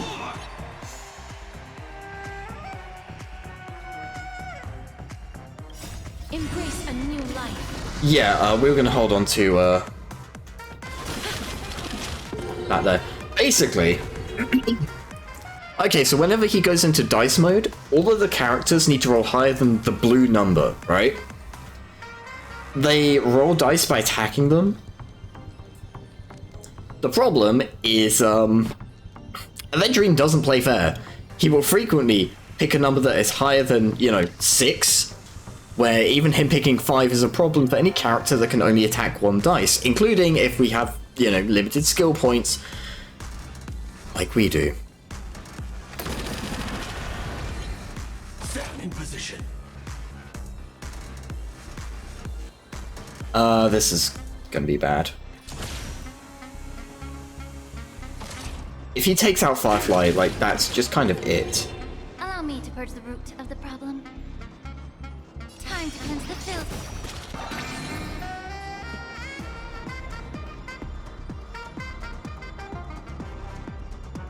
Dreams do come true.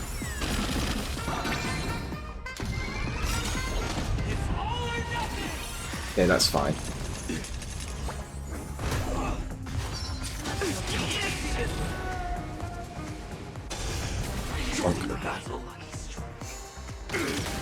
Take your positions. Yeah, we gotta spend this round just, like, gaining points. Prepare for something. May the foul stench dissipate quickly. Be of your body and mind. Set in position. Okay, cool. Like fun till everything burns to ashes! Fight! We'll just roll all these. Ding-ding-ding-ding. Stay in step. Fantastic. Let's improvise. Please cherish this time. Well, Oh, never mind. Oh, we're rolling the shit out of these dice. May death protect us! Yeah, something tells me Castros will be fine. Never had the opportunity to have, all of them hit at the same time.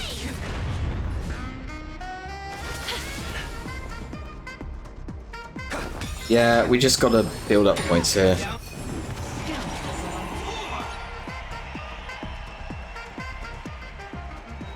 Time to cleanse the filth.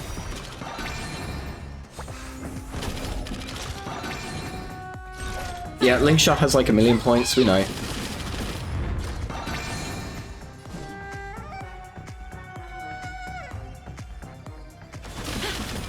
Castro should be fine. Take your Even if she positions. rolls low, she should be alright. Dreams do come true.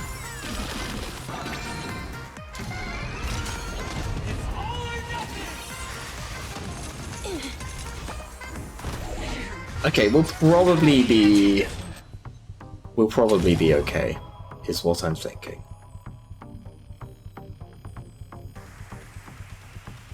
If we go... The truth. Tell you what, if we go Linkshot, we might be able to get Firefly's break hit. No. Okay, no, fine. Fuck me, I guess. Stay in step. Prepare for something. Oh, wait, what am I doing? Oh, that knocks Ultimate off, doesn't it? Damn. Be of your body and mind. Okay, well, I thought this would be a difficult fight. It doesn't look like it's going to be difficult, just a little tedious.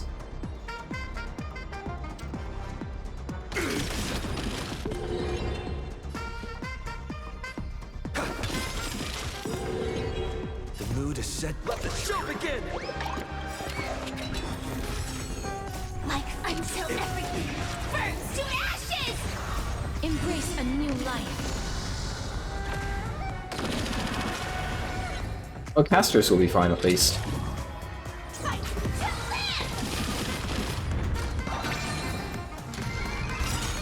live! Okay, well, he'll probably survive. I don't see...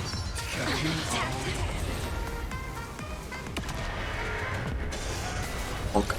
Firefly takes Alright, Firefly, do your thing. Just kill this guy. fight to live! There we go. Yeah, considerably easy.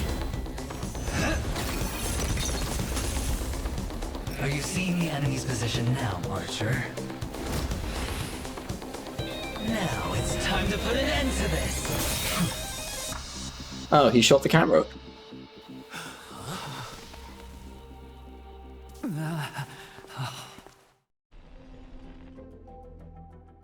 Oh, look at that. He didn't return on soul Films after never all. see where the monsters come from. Why do monsters keep popping into the frame as long as the film is rolling? It's because the true monster is born beyond the set. The director's lens is the real cradle of terrors. Your presence concealment skill is simply a manifestation of the theatrical rule that characters in the story cannot see the cinematographer filming behind the lens. But monsters are different. They are the soul of horror films, the focus of the lens. Their line of sight is always fixed on the camera's position. That's why only Scott, the man playing the monster, can see you. You win. I concede. Having the devil lurking behind the lens and getting real monsters to step into the theater. That was my finest offline marketing campaign ever. Who'd have thought that someone could still see through my tricks hundreds of years in the future? How did you do it, friend? Did I never mention it to you? Well, I am your fan, Mr. Greedy. I reserve judgment on your film taste. A director of flops from centuries ago, catching the eye of a big shot from the strategic investment department. Thanks for the compliment, but that was a pretty bad lie from you. Oh, have more confidence in yourself, Mr. Greedy. After I stumbled upon your first movie, curiosity led me to dig through the archives of Greedy films. Now, you had each moviegoer sign a death and liability release waiver before entering the theater. And you released Memory Zone memes into the theater at intermission. Oh, these interactive marketing tactics were way ahead of their time. You could smell out exact market demands and deliver maximum impact with minimal resources. Oh, had we met back then, I would have made sure to secure a spot for you in the marketing department. I'd rather not be recognized for those achievements. You could have been rolling in riches. But you poured everything into filmmaking to create something you loved.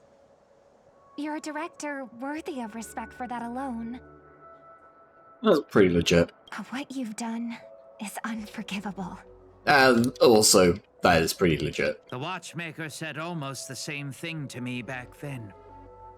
But like I said, I concede. I have no talent and can't create true art. I've come to terms with that after dying. Then could you tell us old Odie's plan? If he truly wanted to achieve his wish, he could have easily hired a few masters to stage out a variety show with a rigged outcome. But he deliberately gathered a group of uncontrollable individuals to participate in a Holy Grail war that might never even happen. I mean, yeah, I'd say we're pretty uncontrollable. Mr. Odie gave me a backup plan before I came here. When I lose, I'm to humbly admit defeat and invite everyone to the Grand Theater. Mr. Odie and the Holy Grail will be waiting for you there. You'll hear all the answers from him. We're going to be pretty close to the And end you, then. my fan, this little behind the scenes is just for you. I believe the reason Mr. Odie reached out to you all is simple. You'll bring in higher ratings for this show.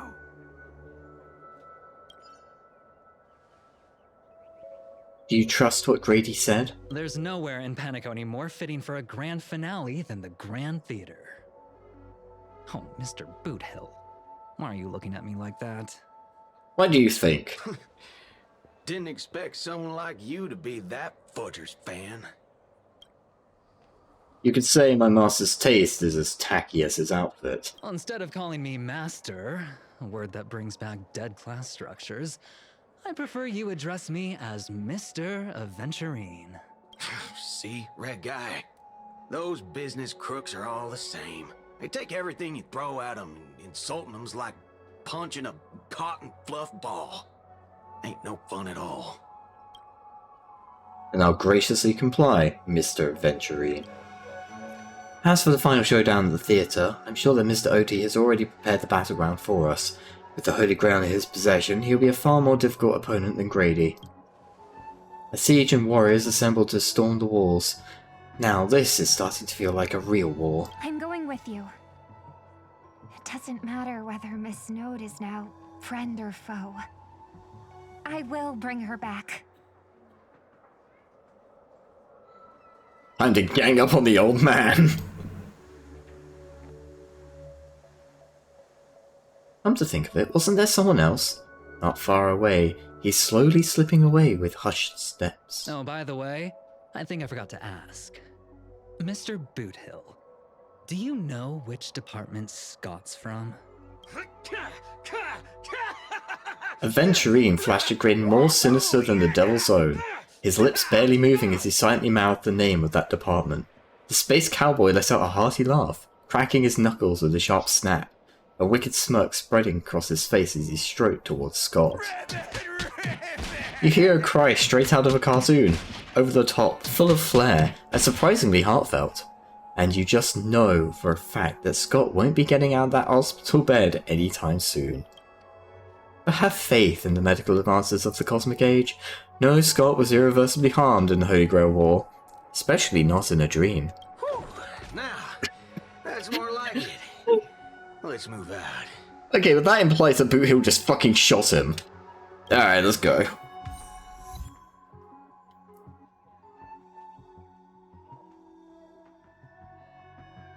Team includes Saber. You got it.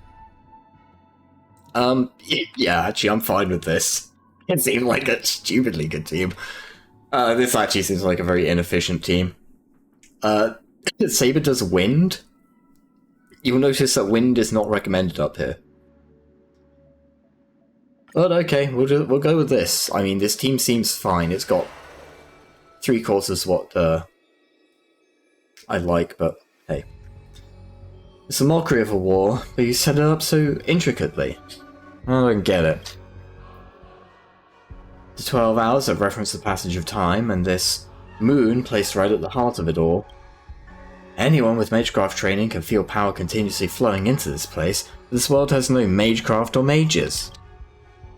So did you really design this whole Holy Grail war, old man? You don't exactly look like a mage. The sharp instincts of a businessman are enough for me to know where and when to make my moves. And the Holy Grail has told me everything I need to know. You are the servant of that Galaxy Ranger. I didn't think your nose would be even sharper than the Bloodhound family's minions. Is it really wise for you to charge in here on your own instead of loyally staying at your master's side? That cowboy's in quite a pinch right now and would appreciate a speedy rescue. What a pain. If I blow your head off right here, that'd save my mellow clump of a master too, no? Let me offer you some advice from experience. That Holy Grail never grants wishes the way people expect, or leaves behind are dead souls buried by their desires. I appreciate the advice, truly. In that case, am I not giving the Holy Grail a new purpose? It'll become an entertainment spectacle much more worthy of investment than some wish-granting chalice. Entertainment spectacle.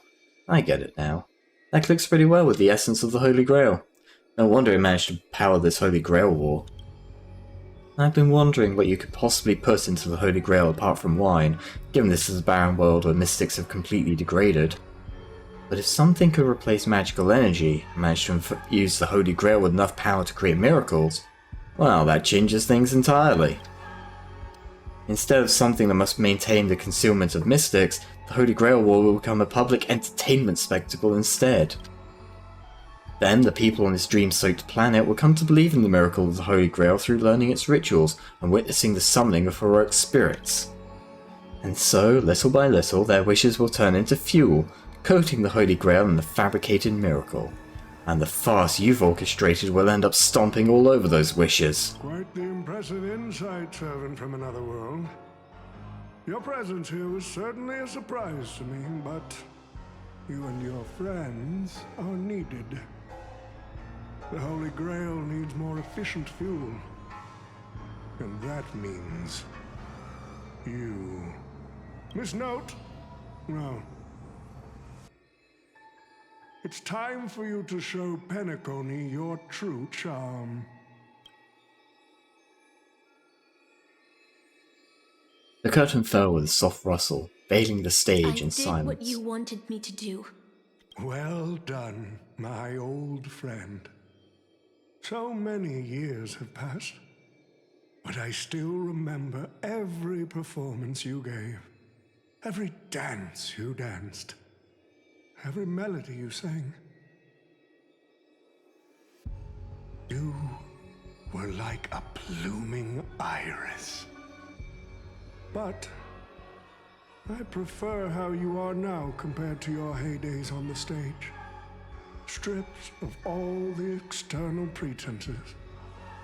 So simple. So ordinary. Oh, he's like super evil, huh? Enough, OT. Outdated metaphors are as revolting as last night's leftovers. I've kept my promise. Now, it's your turn.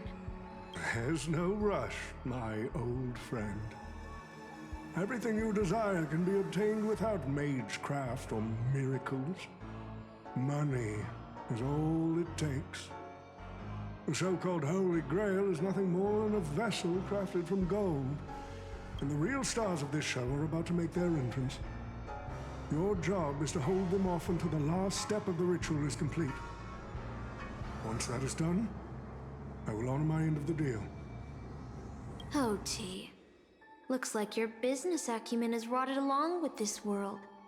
I could barely restrain that one servant, and now you expect me to take them all on? Don't be so modest. Unlike Greedy, you are a true artist. You have the talent to bring thousands of characters to life all on your own. You are the perfect counter to these heroes. I will give you the power the Holy Grail has accumulated so that you can crush them all. Then this grand spectacle will come to a glorious finale.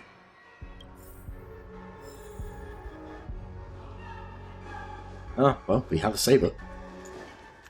Yeah, I'm a little concerned about how this one may go, so we're gonna... Let's just take a look real quick. Can never remember where the things I actually need are. Ah, here we go. Let's take...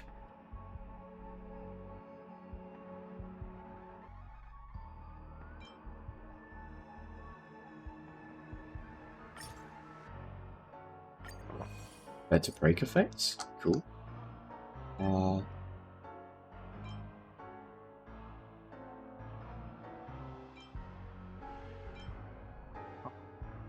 Okay. Anyway, we're looking for a defense. Immediate heal? No. Use max HP? Not bad, but we can do better. Chance to resist frozen. What the hell's this? Oh, increases imaginary damage. We don't want that.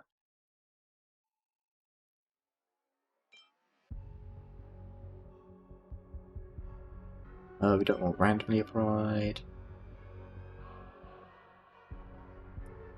Nope. 40% plus an extra 360 HP. We can do better. 15 shield effect by 18. No. 15 shield effect by 18. 15 effect was by 10. Come on.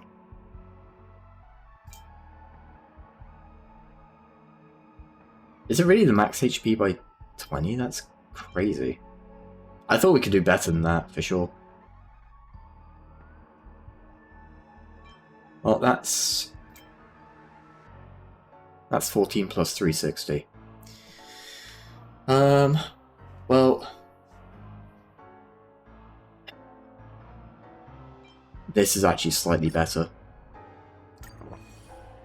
Surprisingly enough.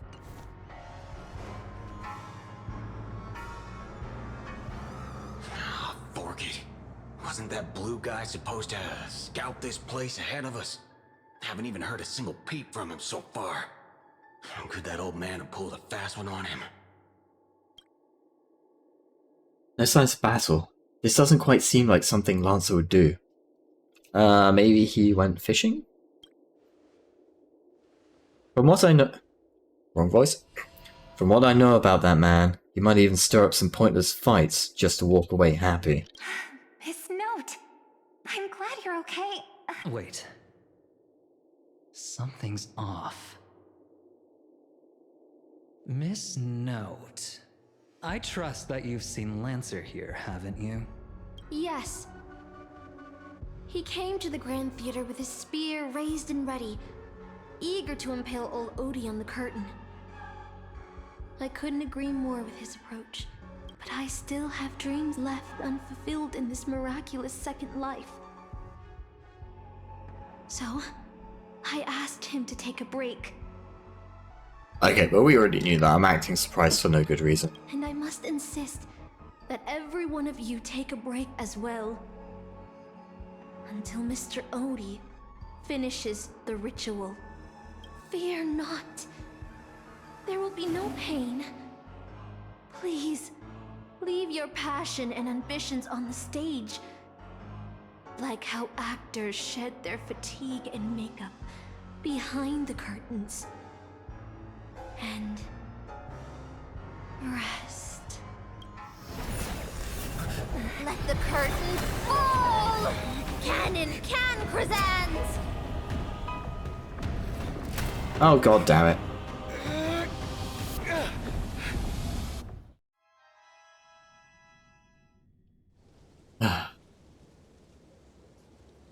What the hell is this? Where's this? How is this possible? Why am I in Britain? Is this your homeland? Yes, I remember it all. Every tree, every blade of grass, the fields, the wind's scent, in this town. Does Casa think she can trap me with these memories? This town is nothing less than where my life as a knight began. Oh, Artorias! Here to draw the sword, aren't you? You're calling me Artorias? Is it Aiden? I knew it! That mage Merlin spun such a tall tale, something about whosoe'er pulleth out this sword of this stone is rightwise king of all England. Even an apprentice knight wouldn't be able to resist that. That being said, a little fellow like you drawing the sword and becoming king, I really can't picture that. Right, I agree. I hope the Sword in the Stone manages to pick the right king. Master, let's go. Oh, wait, what did he just call you? Artorias. That is the male name I used. After all, a female king would have had a very difficult time ruling Britain back in those days. We returned to the moment right before I drew the sword from the stone. I thought Casa would use monsters, foreign armies, or even dragons to trap us here. How I miss all this. I never returned here after I left as a knight. What we see before us is the childish dream I had when I was still just a nameless nobody.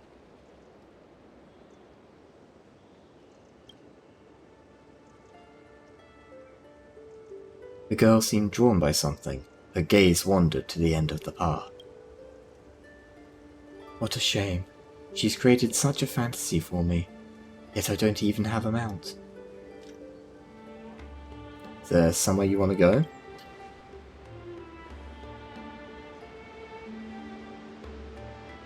My greatest dream as a child was to have a mount of my own, to become a knight, to ride a horse, to follow this very path across the fields and reach the grasslands where Ector's house lies. Who's Ector? He's the old knight tasked with raising me. He was my father, in a sense. Always wore a stern expression but laughed at the smallest things. He always told me that he hoped I'd become the ideal king for this land. But in the end, he never got to see me become king. I'm sorry, Master. I got carried away talking about my past. Now that we're here, how about we set aside our worries and about illusions and dreams, and I'll show you around my hometown instead. Oh, now I see why we need Archer. Not Archer. Why we need Saber. There, beneath a tree, a tiny night doll rested, as if lost in a dream that would never end. If this is the soldier summoned by Caster, they must be an incredibly powerful opponent. Yeah, it looks a bit like you. I've never seen a toy like this. My first 15 years were mostly spent caring for horses and honing my swordsmanship. During my breaks, a mage named Merlin would visit me in my dreams and teach me about ruling as a king. What about you, Master? How did you spend your childhood? You've never talked about your past. I don't remember a whole lot about it. The only thing I remember is being woken up by someone in a space station. Really? No wonder your personality is so carefree. Is it because you don't have a past holding you back, Master? My earliest memory was boarding a train headed for the stars and meeting many kindred spirits as friends. Though I have no past, I have a future. I'm really lucky. I'm really lucky. Well, even in the face of hardship, you're still continuing on your wonderful journey. I wish I did that in my life. Once upon a time, I also wanted to become a specific person. I wanted to save the land I stood on and the people who lived upon it. I wanted to repel the tyranny of King Vortigern, the White Dragon. I wanted to deliver my people from the foreign invaders' hostile rule. I wanted to be the ideal king my people dreamed of, someone who would save Britain. For that, I would have sacrificed everything. The mage told me that if I could pull the sword from the stone, then I would achieve my wish. Everyone thought that I would save Britain. But no kingdom lasts forever. I didn't save Britain. I once believed that I slew Vortigern, expelled the foreign invaders, gathered the Knights of the Round Table, and built the impenetrable castle of Camelot. Peace would finally come to Britain. But that was all a fleeting dream. The knights who once served me abandoned me, and some even raised armies to challenge my rule. Britain was once again engulfed in war. Merlin had already warned me of all this before I drew the sword of selection. He told me that once I drew the sword, I would meet a tragic end, hated by all. And while the kingdom was in its prime, he also told me that Britain would one day fall, and its current prosperity was built on the suffering of its king. Yet I thought, I could carry the weight of the kingdom's pain, and trade it for the peace of the people. The sacrifice would be worth it, and I would be willing to face my thankless end.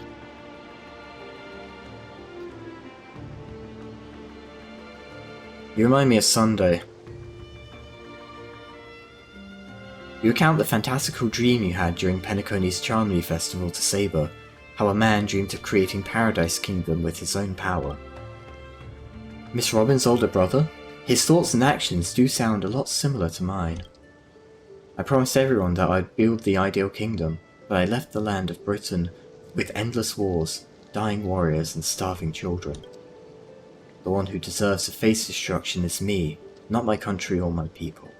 That's how it should have been.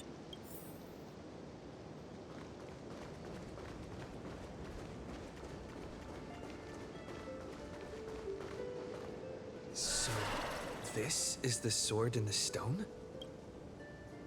I've wondered countless times, had I not drawn this sword, or had there been someone more suited to be king?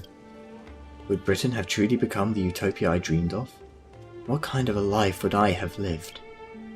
To pull out the sword and become king, or to give up and stay in my homeland to quietly live out my days? She's brought me back to the moment I made my choice. Saber, do you wish to stay? Master, I'm so tired. I wish I had a horse to ride across these fields before the sun sets. Saber? You called out, your voice echoing, but the drawn-out words never reached the servant. In the moment she hesitated, fate had already been sealed. In truth, you were never here at all. What remains in this place is merely a shadow of you who fell into a noble phantasm, lingering in the dream of another. She was nothing more than an ordinary girl. Playing the part of a king was already painful enough. Why should we force her to continue in the delusion known as heroic spirits? Better to cast aside her sword, abandon her glory, and become a nameless nobody who watches the world's grand show on the sidelines. I'll help all of you to remove the hero's garish makeup, bit by bit, until I've wiped away even the choice you've made to become a hero. Until I've wiped away all the pain you've endured on this thorny road.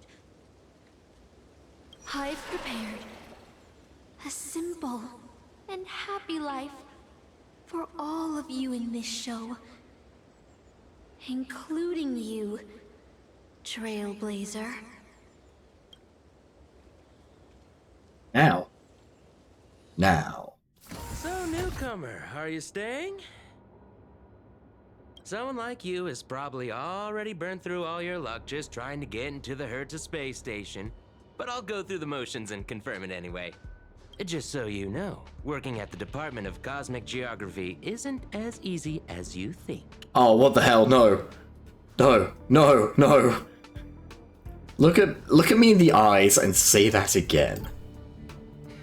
Look, I thought I was pretty impressive too when I first arrived. Dude, you're wearing a dress. I mean, there's nothing wrong with that, but something tells me that this wasn't your choice. And that's the part of it that's wrong. Live your own life, besties, but if someone tries to make you wear, well, that,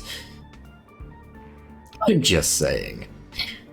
I don't think he's wearing that dress by choice. I mean, if he is, live your own life. I mean, do what makes you happy. But come on now. Come on.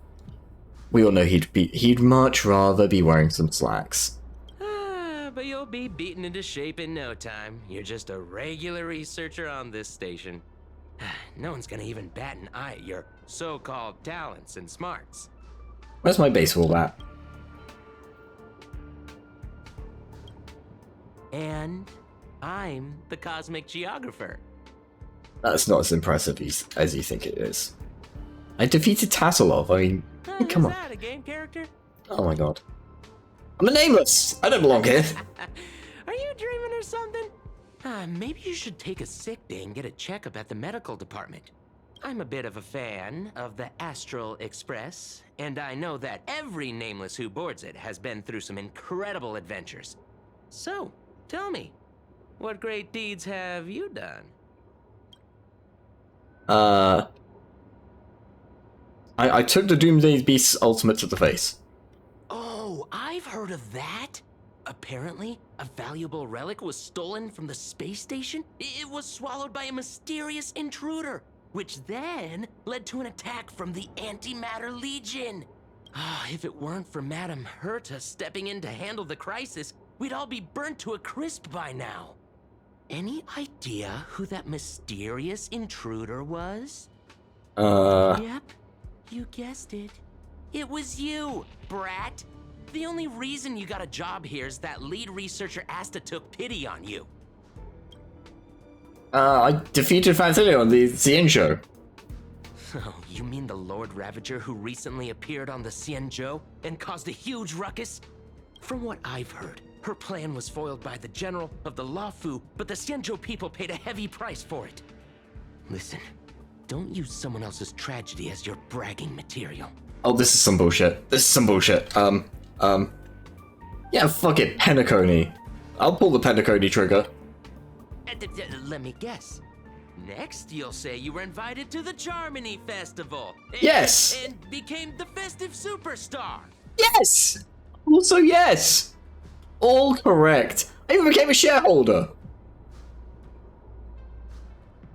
Oh my god, I hate this man. I don't even know what to say to you anymore, dude.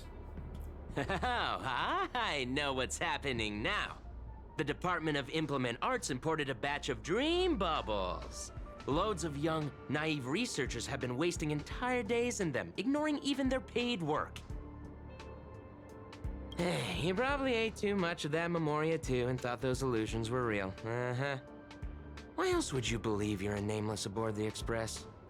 Oh, well, let's look at it this way. At least I'm not working for Scott in this horrible, horrible nightmare. Well, I can't say I blame you. I heard the Express did invite you to join them, but you turned them down. Are you regretting that choice now? What? I did want the Express. What is this? That was from the start.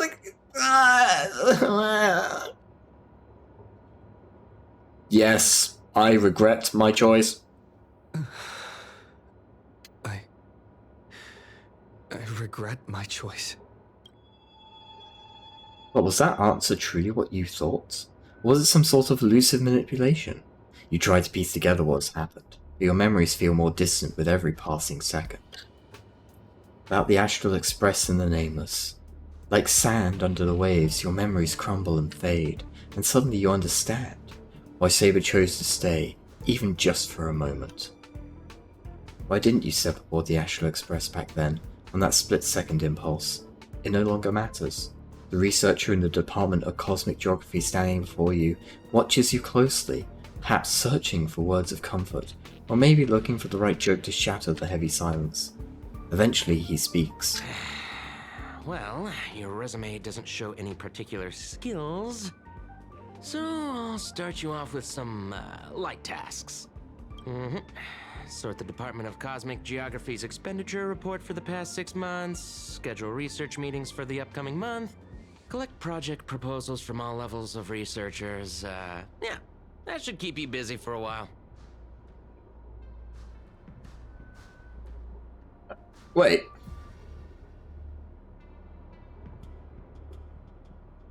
Yeah, isn't this the Department of Cosmic Geography? Don't be so surprised. Our department is at the bottom of the food chain on the station. This work happens all the time. I'm off. Be sure to do your job well. He turns to leave, yet could not help himself from looking back at you. Yeah. Sometimes I regret picking the Geography of the Universe course when I was 14 and walking away from quantum history. I felt math was just too tough for me back then. But now I ask myself, would I still be stuck in this dead-end job if I made a different choice? No, come on. Don't worry about the what-ifs. Why waste time regretting a choice you've already made? Look at me. Things aren't so bad here, are they? If you have to ask that question, I think you already know the answer. This is all wrong, you scream internally, but the fury is fleeting.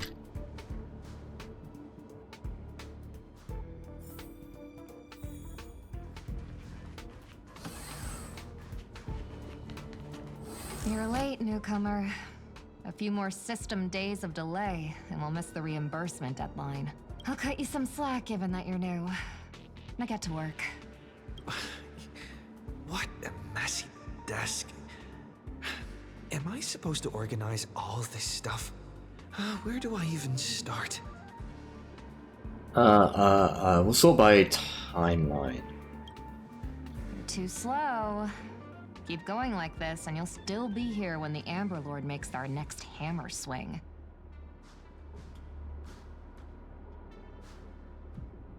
You're itching for a fight. You're on the verge of shouting, but just then, a sliver of doubt creeps inside you. Is this really what you want? Take a breath. Don't lash out. Focus on what you truly need to do. Take out the baseball bat.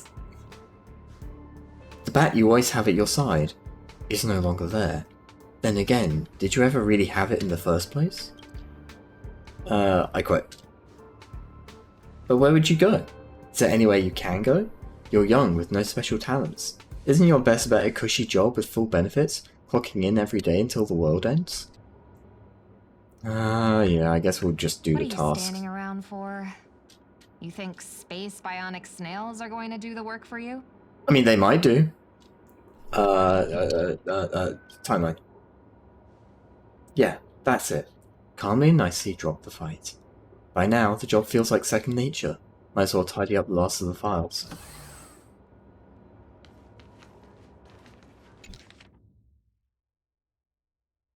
Department of Cosmic Geography Monthly Financial Statement. Did you know? Human memory cannot simulate non-existent things. Never having taken this path, you cannot possibly imagine the Department of Cosmic Geography's research content. Do you understand what I'm telling you? I am you. At least a fragment of your subconscious. The final cry before... You don't belong here. Quick. Hurry. She's become aware.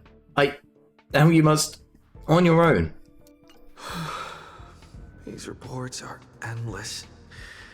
And the stuff written in there is really weird. Department of Cosmic Geography Monthly Financial Statement.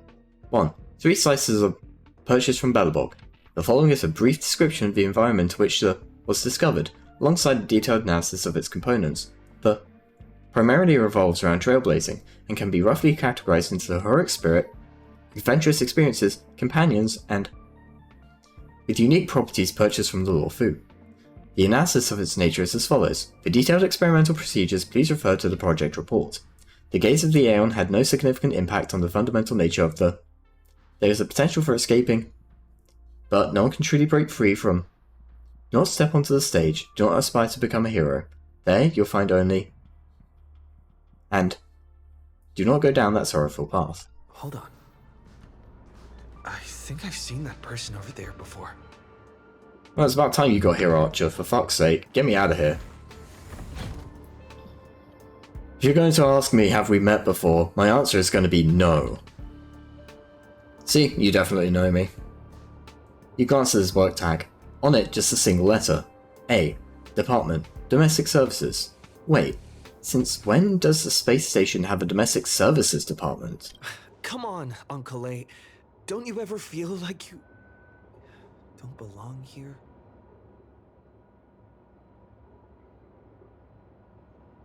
I dreamt that was part of the Holy Grail War. You should have been one of the summoned heroic spirits. We shouldn't be here. I get it. I really do. Dozens of researchers come up to me every day, all claiming they don't belong here. They think they should be somewhere else because life isn't going their way. Just another dressed up excuse to escape reality. As long as your instinct is just to back down and run, you'll run out of places to go, even if you manage to get out of this place. Personally, I think this place isn't so bad. No world-threatening crises, no freaks trying to end humanity. The kitchen is convenient too, though the ingredients are a bit odd. We still got a little girl who throws around gemstones like dirt, but it's pretty much a utopia for most people.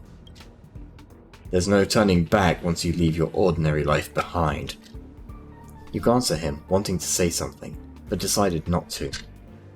Changed your mind, huh? I knew it. You don't really want to leave, do you? Days pass. After long hours of sorting, you're finally done with the work. Although an uncanny feeling lingers in your chest, before it's resolved, you should take a break. I'm exhausted. I feel like I can't even think anymore. But deep down, I still feel like I don't belong here.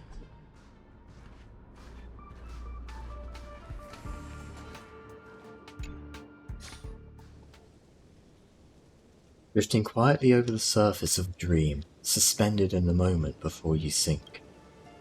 Let me tell you a story about a king named Uther. He ruled the people of Britain before I showed up, and after my appearance he launched an attack against the White Dragon to protect his people, a battle that ended in defeat. Even so, people still called him the greatest king. What do you think made him a hero? The courage he exhibited as a human. He raised his sword to challenge a dragon he knew he could never defeat. The sword shattered, the bow snapped, and he was beheaded. As a human, everything about him was destined to fail. But the way he raised his sword to bring deliverance left a shining star in Britain's darkest nights. The stars we see may not be their original forms, but their light isn't a lie. It will shine for ages, lighting the way for the next hero. That heroic spirit who lost her name referred to our lives as a stage, and she used her noble phantasm to erase the star's radiance. But Master, if you still have courage, if you're still willing to become that star, then all the spectators who have seen you will also step onto the stage, becoming heroes themselves. Look at me, talking big all of a sudden, doing a bad imitation of Merlin. Where are you? I'm waiting for someone who's about to take the stage. I'm also riding through the wilderness. The dream is nearing its end, Master, for me and you. What a strange dream. I should get to work. Okay, why is Lancer here? Hey, buddy. If you're here to slack off, you're a bit too late. This place is already at full capacity. I'm here for work. Well, no worries. You work here and I'll slack off. We each get what we need.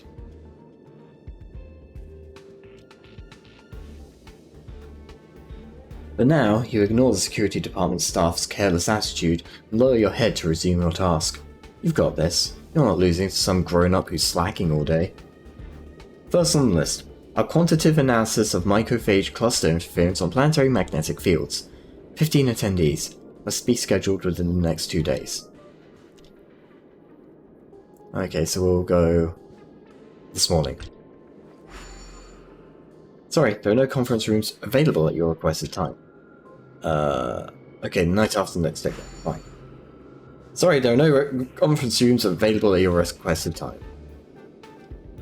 Ugh, the conference rooms are fully booked even at night. People here really are workaholics. Ah, wait, you're the Celeron they were talking about, huh? Tell me, when you sleep, do you glow like a firefly? Firefly! Young ones like you should really find a mentor, learn some skills and carve your own path. Live like a true hero, no strings attached. Ignore the distractions around you. Let's look at the next meeting's details. The effects of Starquake phenomena on the artistic expression of researchers. 2 attendees, no time constraints.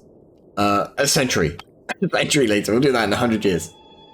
Something stirs in your memory, sparks from an engine streaking past the space station. The fate weightlessness before the Express conducts a warp jump. Wait, no.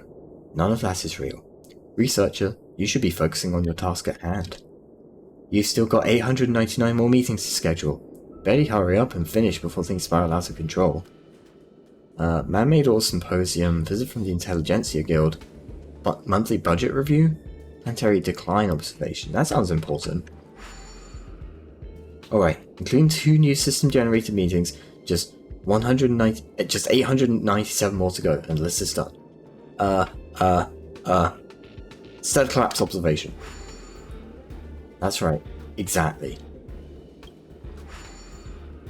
You're in the zone now, handling the work before you with practiced ease. Visit from the Express! Visit from the Express! You ever tried fishing, buddy? Don't be fooled by the vacuum outside, there's still plenty to catch. There's a migrating invisible carp, the silicone-based soft-boned fish that put up a fight. I even caught a trodder last night. Although you are exhausted beyond measure, the man's expression moves you. Your entertainment during a momentary respite from work, a fishing rod.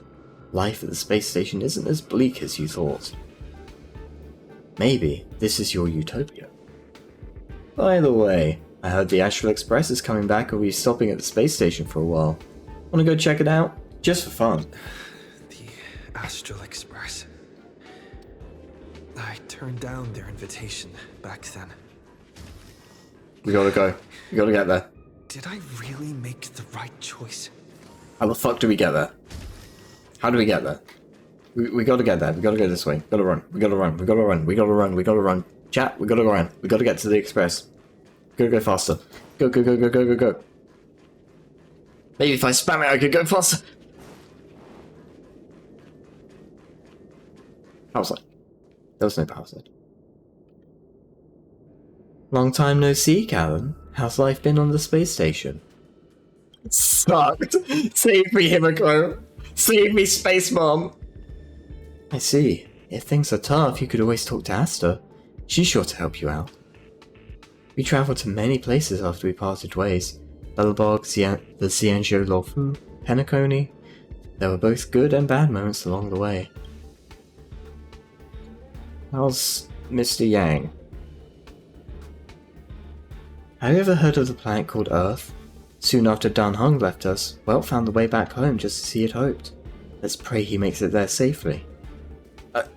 Dan Heng left? Dan Heng. It wasn't an easy journey, but he's back on the Luofu now. After all, that's where he's from. What about Pom Pom? Himiko frowns, as if your question has caught her off guard. An unsettling sensation flickers through your mind. You've never boarded the express, so who is this Pom Pom you speak of? Where did you hear the conductor's name? Did Dan Heng tell you? Pom Pom's still the same. With fewer and fewer people on the express, it must be getting lonely for them. I sometimes wonder what might have changed if you'd come with us. Sadly, the trailblazing expedition doesn't leave room for regrets and what-ifs. Or what about March 7th? March... I'm not sure how to put it. I hope that friend from the garden can cure her. Is the express still in need of passengers? Life as a Nameless isn't easy. After we left the space station, we did have some passengers travelling with us for a short time, but they've all gone their separate ways now. Our friends from the International Peace Corporation recently suggested that we make a stop at Camelot. That planet should have been destroyed by the Antimatter Legion long ago, but we've been picking up multiple distress signals from there. So we're stopping by the space station for a while to meet some old friends. You can join us and leave with us this time if you want, Callan. Yes, take me, please! Is that really how you feel? If joining the Astral Express doesn't change your life for the better, what then? What if what awaits you isn't a grand adventure, but endless cleaning, constant repairs, wounds that never heal, and death steeped in despair? What will you do then? What if you can't help anyone? What if you become a deadweight on the Express? What if a Nameless gives their life to save you, yet everyone silently wishes you'd just leave? What will you do? Think about it. What answer should you give? I'll think about it. I'll make sure to give you my answer before the Express leaves. Oh my god, just go. Alright. I respect your choice no matter what you pick. I'm so tired. Maybe I should head back first. The Astral Express.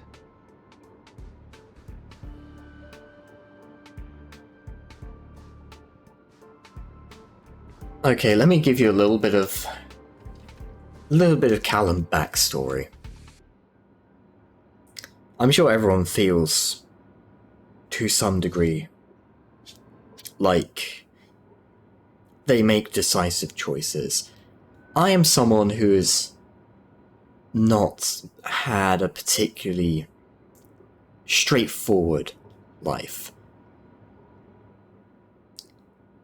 And if I've learned one thing in life, it's that when an opportunity like that rises up, when you're presented with an opportunity like that, something that could change your life, no matter how thin the odds, no matter how potentially difficult the task is, you should take it. You should silence those doubts.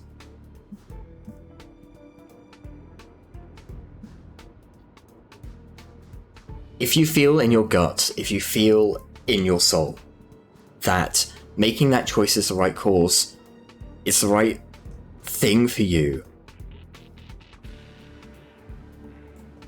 as long as you're not hurting anybody, you should do it. Taking the safe and easy path, that's, well, sometimes that's wisdom, but all too often it's cowardice. And you owe it to yourself. If the opportunity to make your life substantially better, to escape from the mundane and become something extraordinary, reaches out to you, you should take it with no regrets.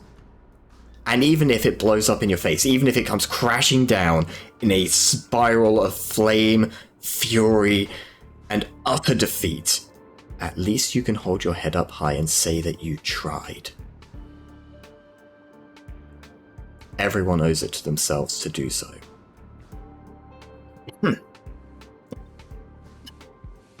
That's a little dramatic for stream, isn't it?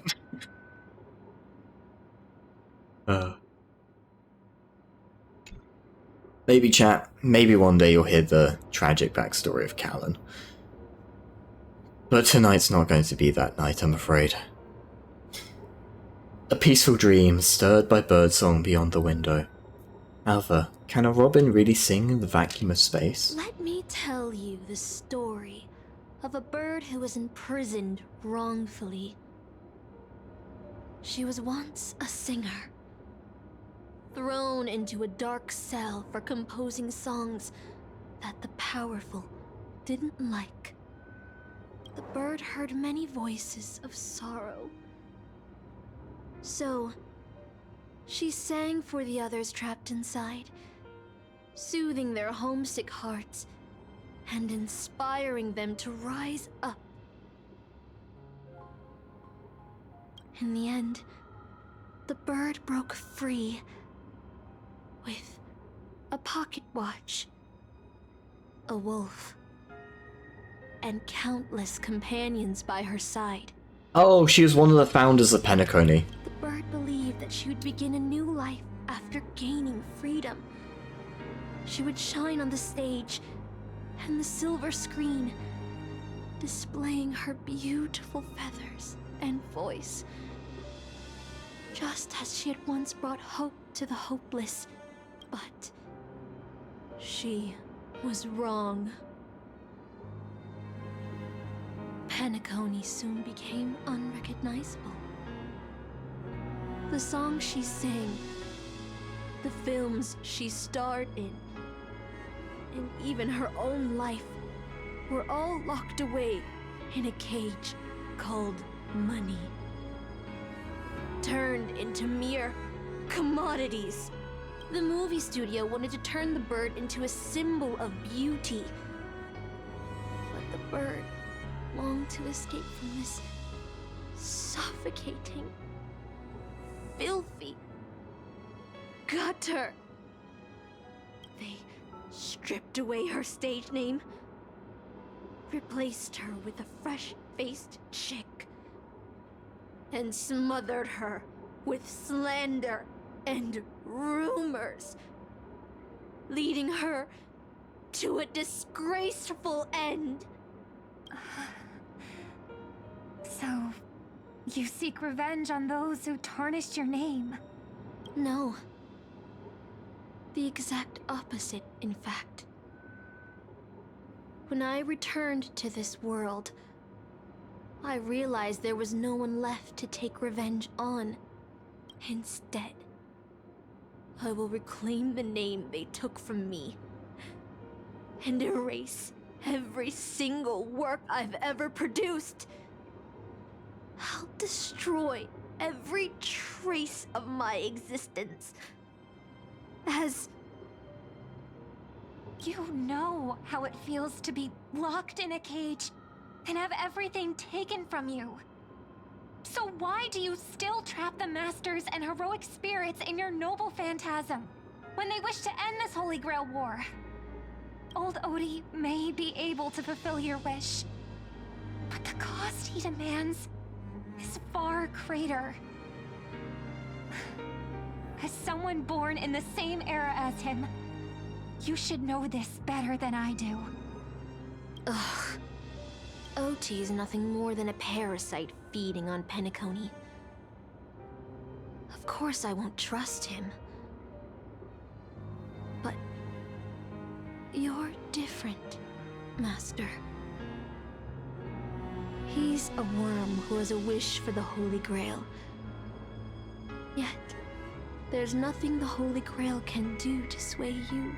If you want to stop my noble phantasm, you'll have to force me with a command spell. Come, Master. Take away my free will.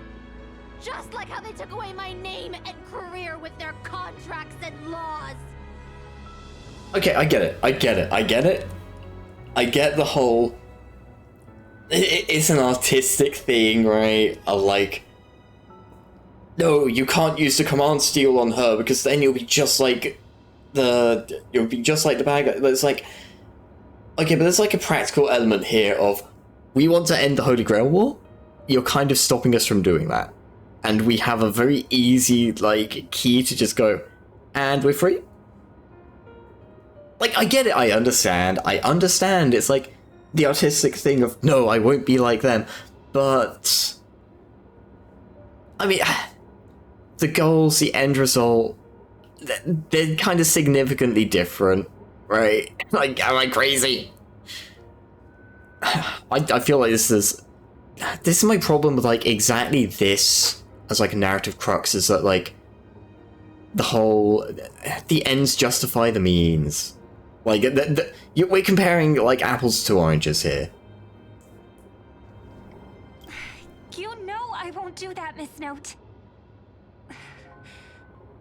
Let's make a wager.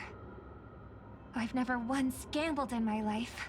Oh, it's fine. I do it plenty. I bet that those masters and servants Oh my god. will not yield to your noble phantasm, even though you've stripped their identity as heroes. I trust them. I will wait and see. The birdsong fades into silence. I feel like I had a strange dream. Yeah, that's great. You've got an Astral Express to board, buddy. Slipping away. My body feels so heavy. But I can't rest. There's still today's work to get through. Alan, how many days has it been since you started working at the space station? 30? 90? Even longer? Do you still remember what you need to do now? Compiling project proposals from all levels of researchers. By now it's second nature, something you could do with your eyes closed. Okay, maybe we didn't mean that literally.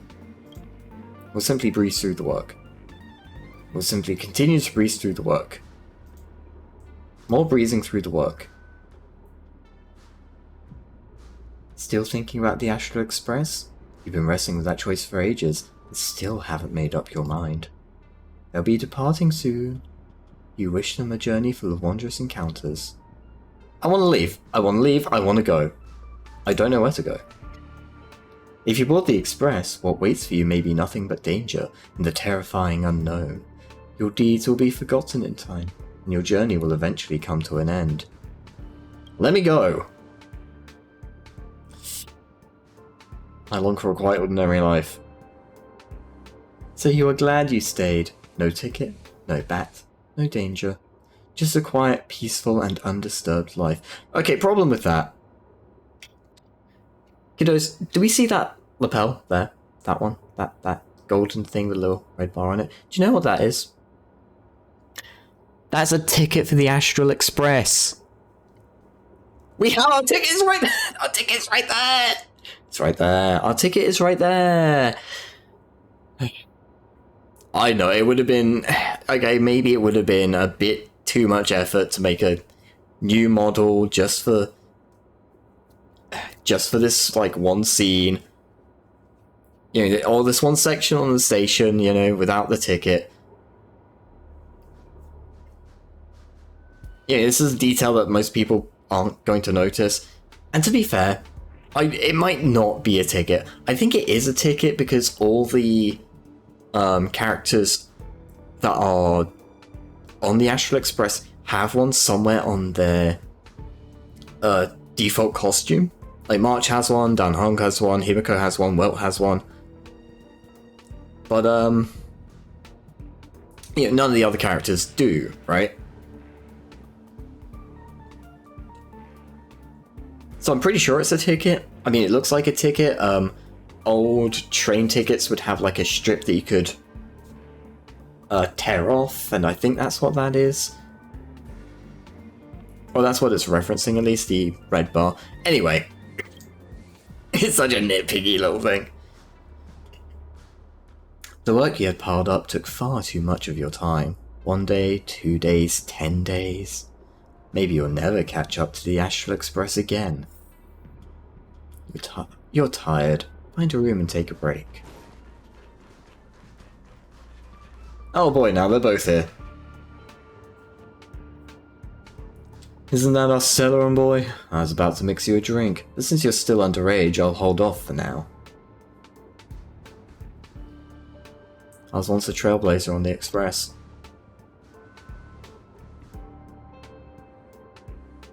Funny, isn't it? Sometimes I think I should have been working as a space... I got it wrong.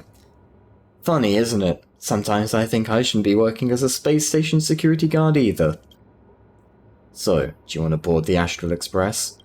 Yes, please, for the love of God, get me out of here. Every year there are researchers who want to go with the Express, but when it's time to leave, they all back down without fail. They know they're just seeking an escape from their stressful lives, instead of actually wanting an adventure that could cost them their life. So, what do you really want?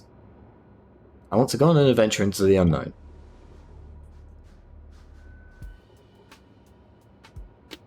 Staying where I am is fine. Someone better will come along. I'm just an ordinary person. Why speak of regrets when everyone who's ever lived has regretted something? Yet, had everyone turned back because of their fear of regrets, humanity would never have produced any heroes. Even if the road ahead is unclear, some still set off, driven by the desire to chase a wish. It may seem foolish, but that's what gave birth to the Nameless, to Trailblazers, and to humanity's heroes. The doll you carry is proof of a certain hero's existence. Do you know what it is? A shabby little trinket that left a trace in history because of one person's silly wish. The Express may have already left, or it may not have, but if you truly want to walk this path, what does it matter if there's no Express? If you truly believe you're a Nameless, there is only one thing left for you to do. I gotta go! I must set off! Quickly, to the Express! The Express is already left. Going there will be pointless. Let's go to the lab. Hit the cafeteria. Let's go fishing together. Let's go watch a movie. Isn't life on the space station wonderful? People would kill just to live the life you have here. Well, those people are fools, I'm out of here. There's no anti-matter legion. No abominations of abundance. This place is the most peaceful paradise in the universe. Something's stopping me from leaving this place. I need to avoid them. We're not holding you back.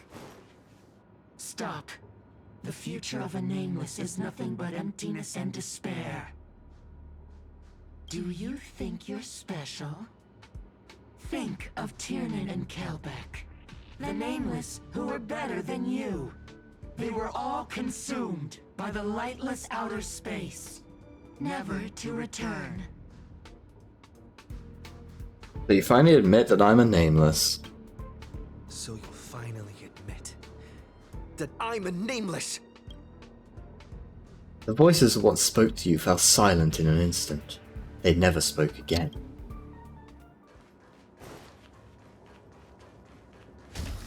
Out of my way!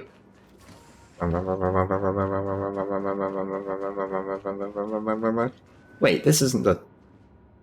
Ah, yes. A weapon of champions. A bat, plain, unimpressive, yet strangely familiar. Is that plain and unimpressive?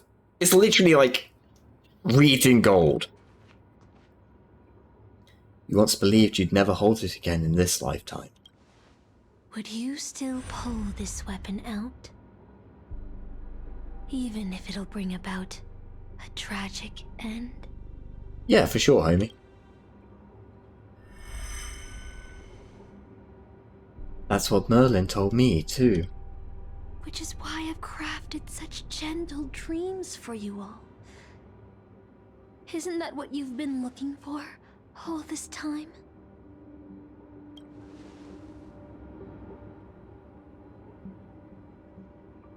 I did wonder whether someone else might have done a better job as king if they pulled out the Sword of Selection.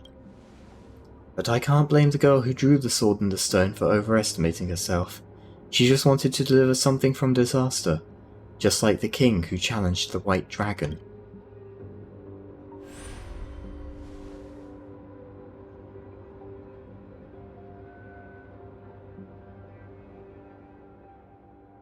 If I was given another chance to make my choice, I would tell her, I hope you can do better this time.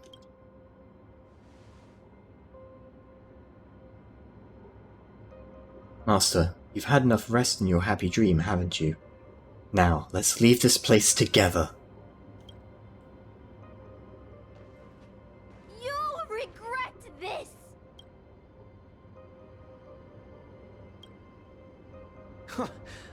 I'll never regret.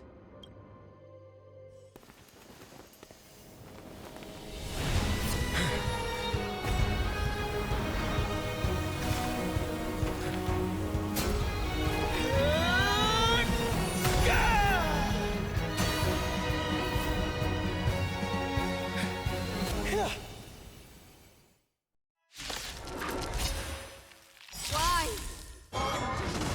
Such blind courage! Oh, we actually don't need to do that yet. Feel regret? Oh, it is weak to wind. That's helpful. Dreams do come true. Be of your body. And let's get that online. You're a stubborn one. Stand in position. Okay, that's good. Everyone we have is going to do,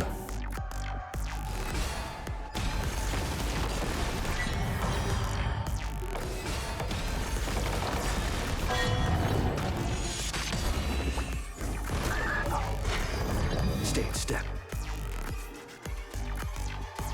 Let's improvise. is going to do toughness damage. Catch up.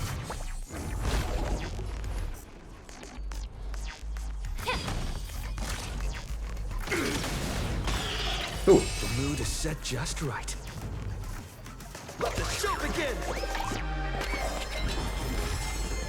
Like fire until everything burns to ashes! Yeah, this shouldn't be particularly difficult for us, I'll be honest.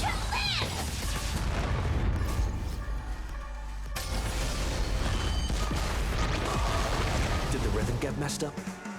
Dreams do come true. This big damage. Set the seas ablaze!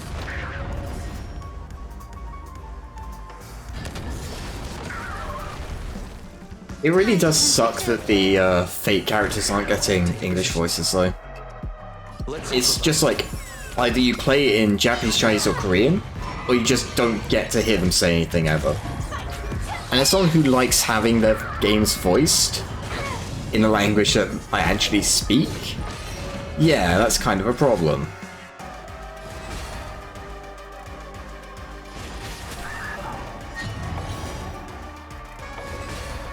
Okay, that weakness breaks him. We absolutely want to do that then. I can't become a fool like you. And I won't agree with your choices. That's less than good. I kind of need Firefly, actually. Dreams do come true.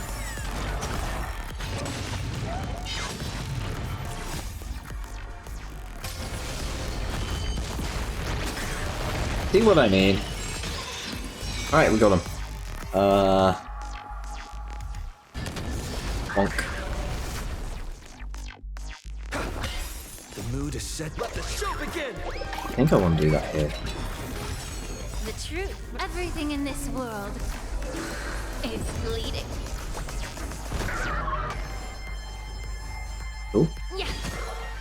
Like fire until everything burns to ashes! Set the seas ablaze!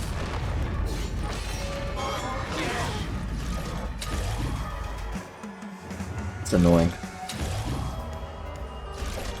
Fight to land! I really wanted Saber to go before Firefly. Take your positions. Let's improvise. Allow me to perceive of your body and mind. It shouldn't matter too much though, this probably kills. Set the seas ablaze! Or it does a ton of damage, I mean. Nice. I failed. Just like how I failed in life. This is a fitting end for a traitor. The performing arts had given you so much pain, Miss Note. Why did you choose to remain on Penacony's stage after leaving your prison? Because I still remember how the rough prisoners fell silent and the crying children smiled whenever I started to sing. Those small moments made me feel free, but Penacony has changed. After so many Amber eras, it's become almost unrecognizable. And now, I am locked in this newly forged prison. Anyway, it's time to end this. A servant who betrayed their master has no right to exist. Then, as you wish. With the first command spell, I return your name to you. On behalf of Penacony, Asuna. Even if they have trademarked your name and stripped you of everything, that does not make you an unknown failure. Hold your head high, Mother of Iris. With the second command spell, I return to you the testament of your existence as a heroic spirit. Your death was what made singers and artists realize the need to reclaim their freedom and dignity for merchants. You are not some forgotten shadow. You are the founder of the Iris family, one of the 5 major lineages of Penacony. That's why you chose to borrow that name, isn't it? A figure shaped by your students and friends, by Maven and the Watchmaker, Miss Note, the one who sang freely in Dreamville. Please, no more. I don't want to hear anymore. With the third command spell, as your junior on the stage, I return to you your freedom as a person. Mother of Iris, you will no longer be controlled by anyone from this moment on. You will now only dance for yourself. This farce is nearing its end, but I hope you can step out of the Grand Theater before you disappear and meet Penacony's artists. You are still a hero to them, no matter the slanders your name bears.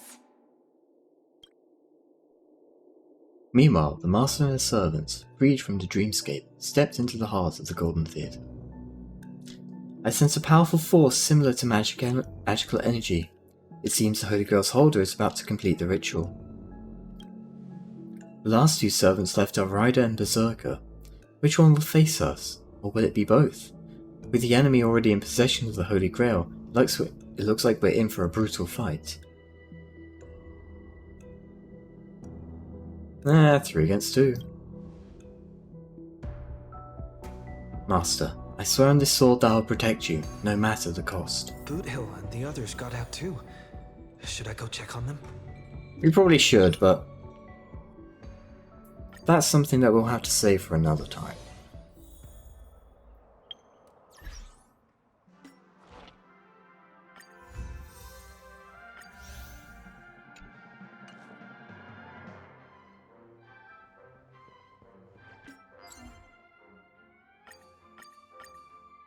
Huh.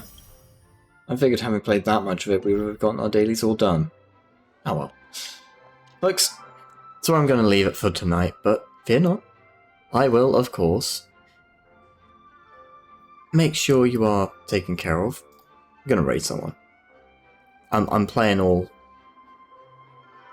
you know.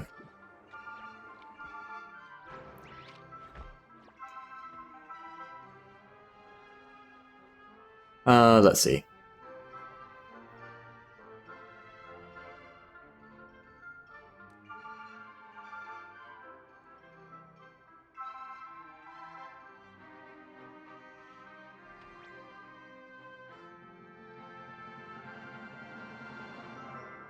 We'll raid this person. We've never raided them before, so, you know, you'll be nice and stuff. They're also playing Sariel. They are playing Amphorius, which is stuff that I've played some of, but I've not played it on stream, so if you've not played Sariel yourself, this will probably be new to you.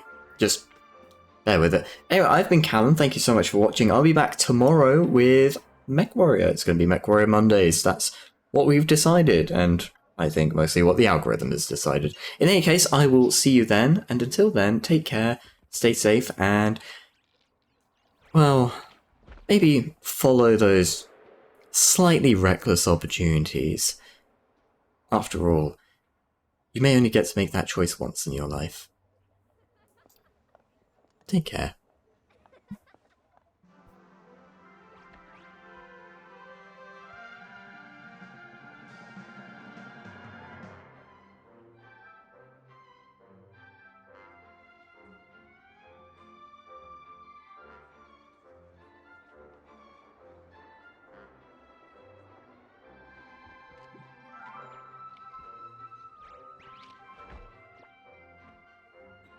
Okay, change of plan. After that dramatic little speech, it turns out we cannot raid them. Let's see who's actually online.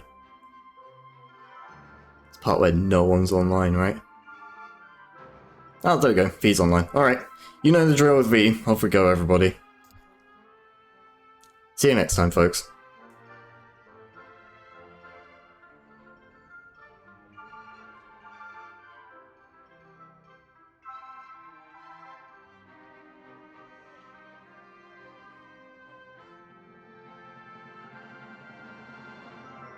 Okay, good. The fire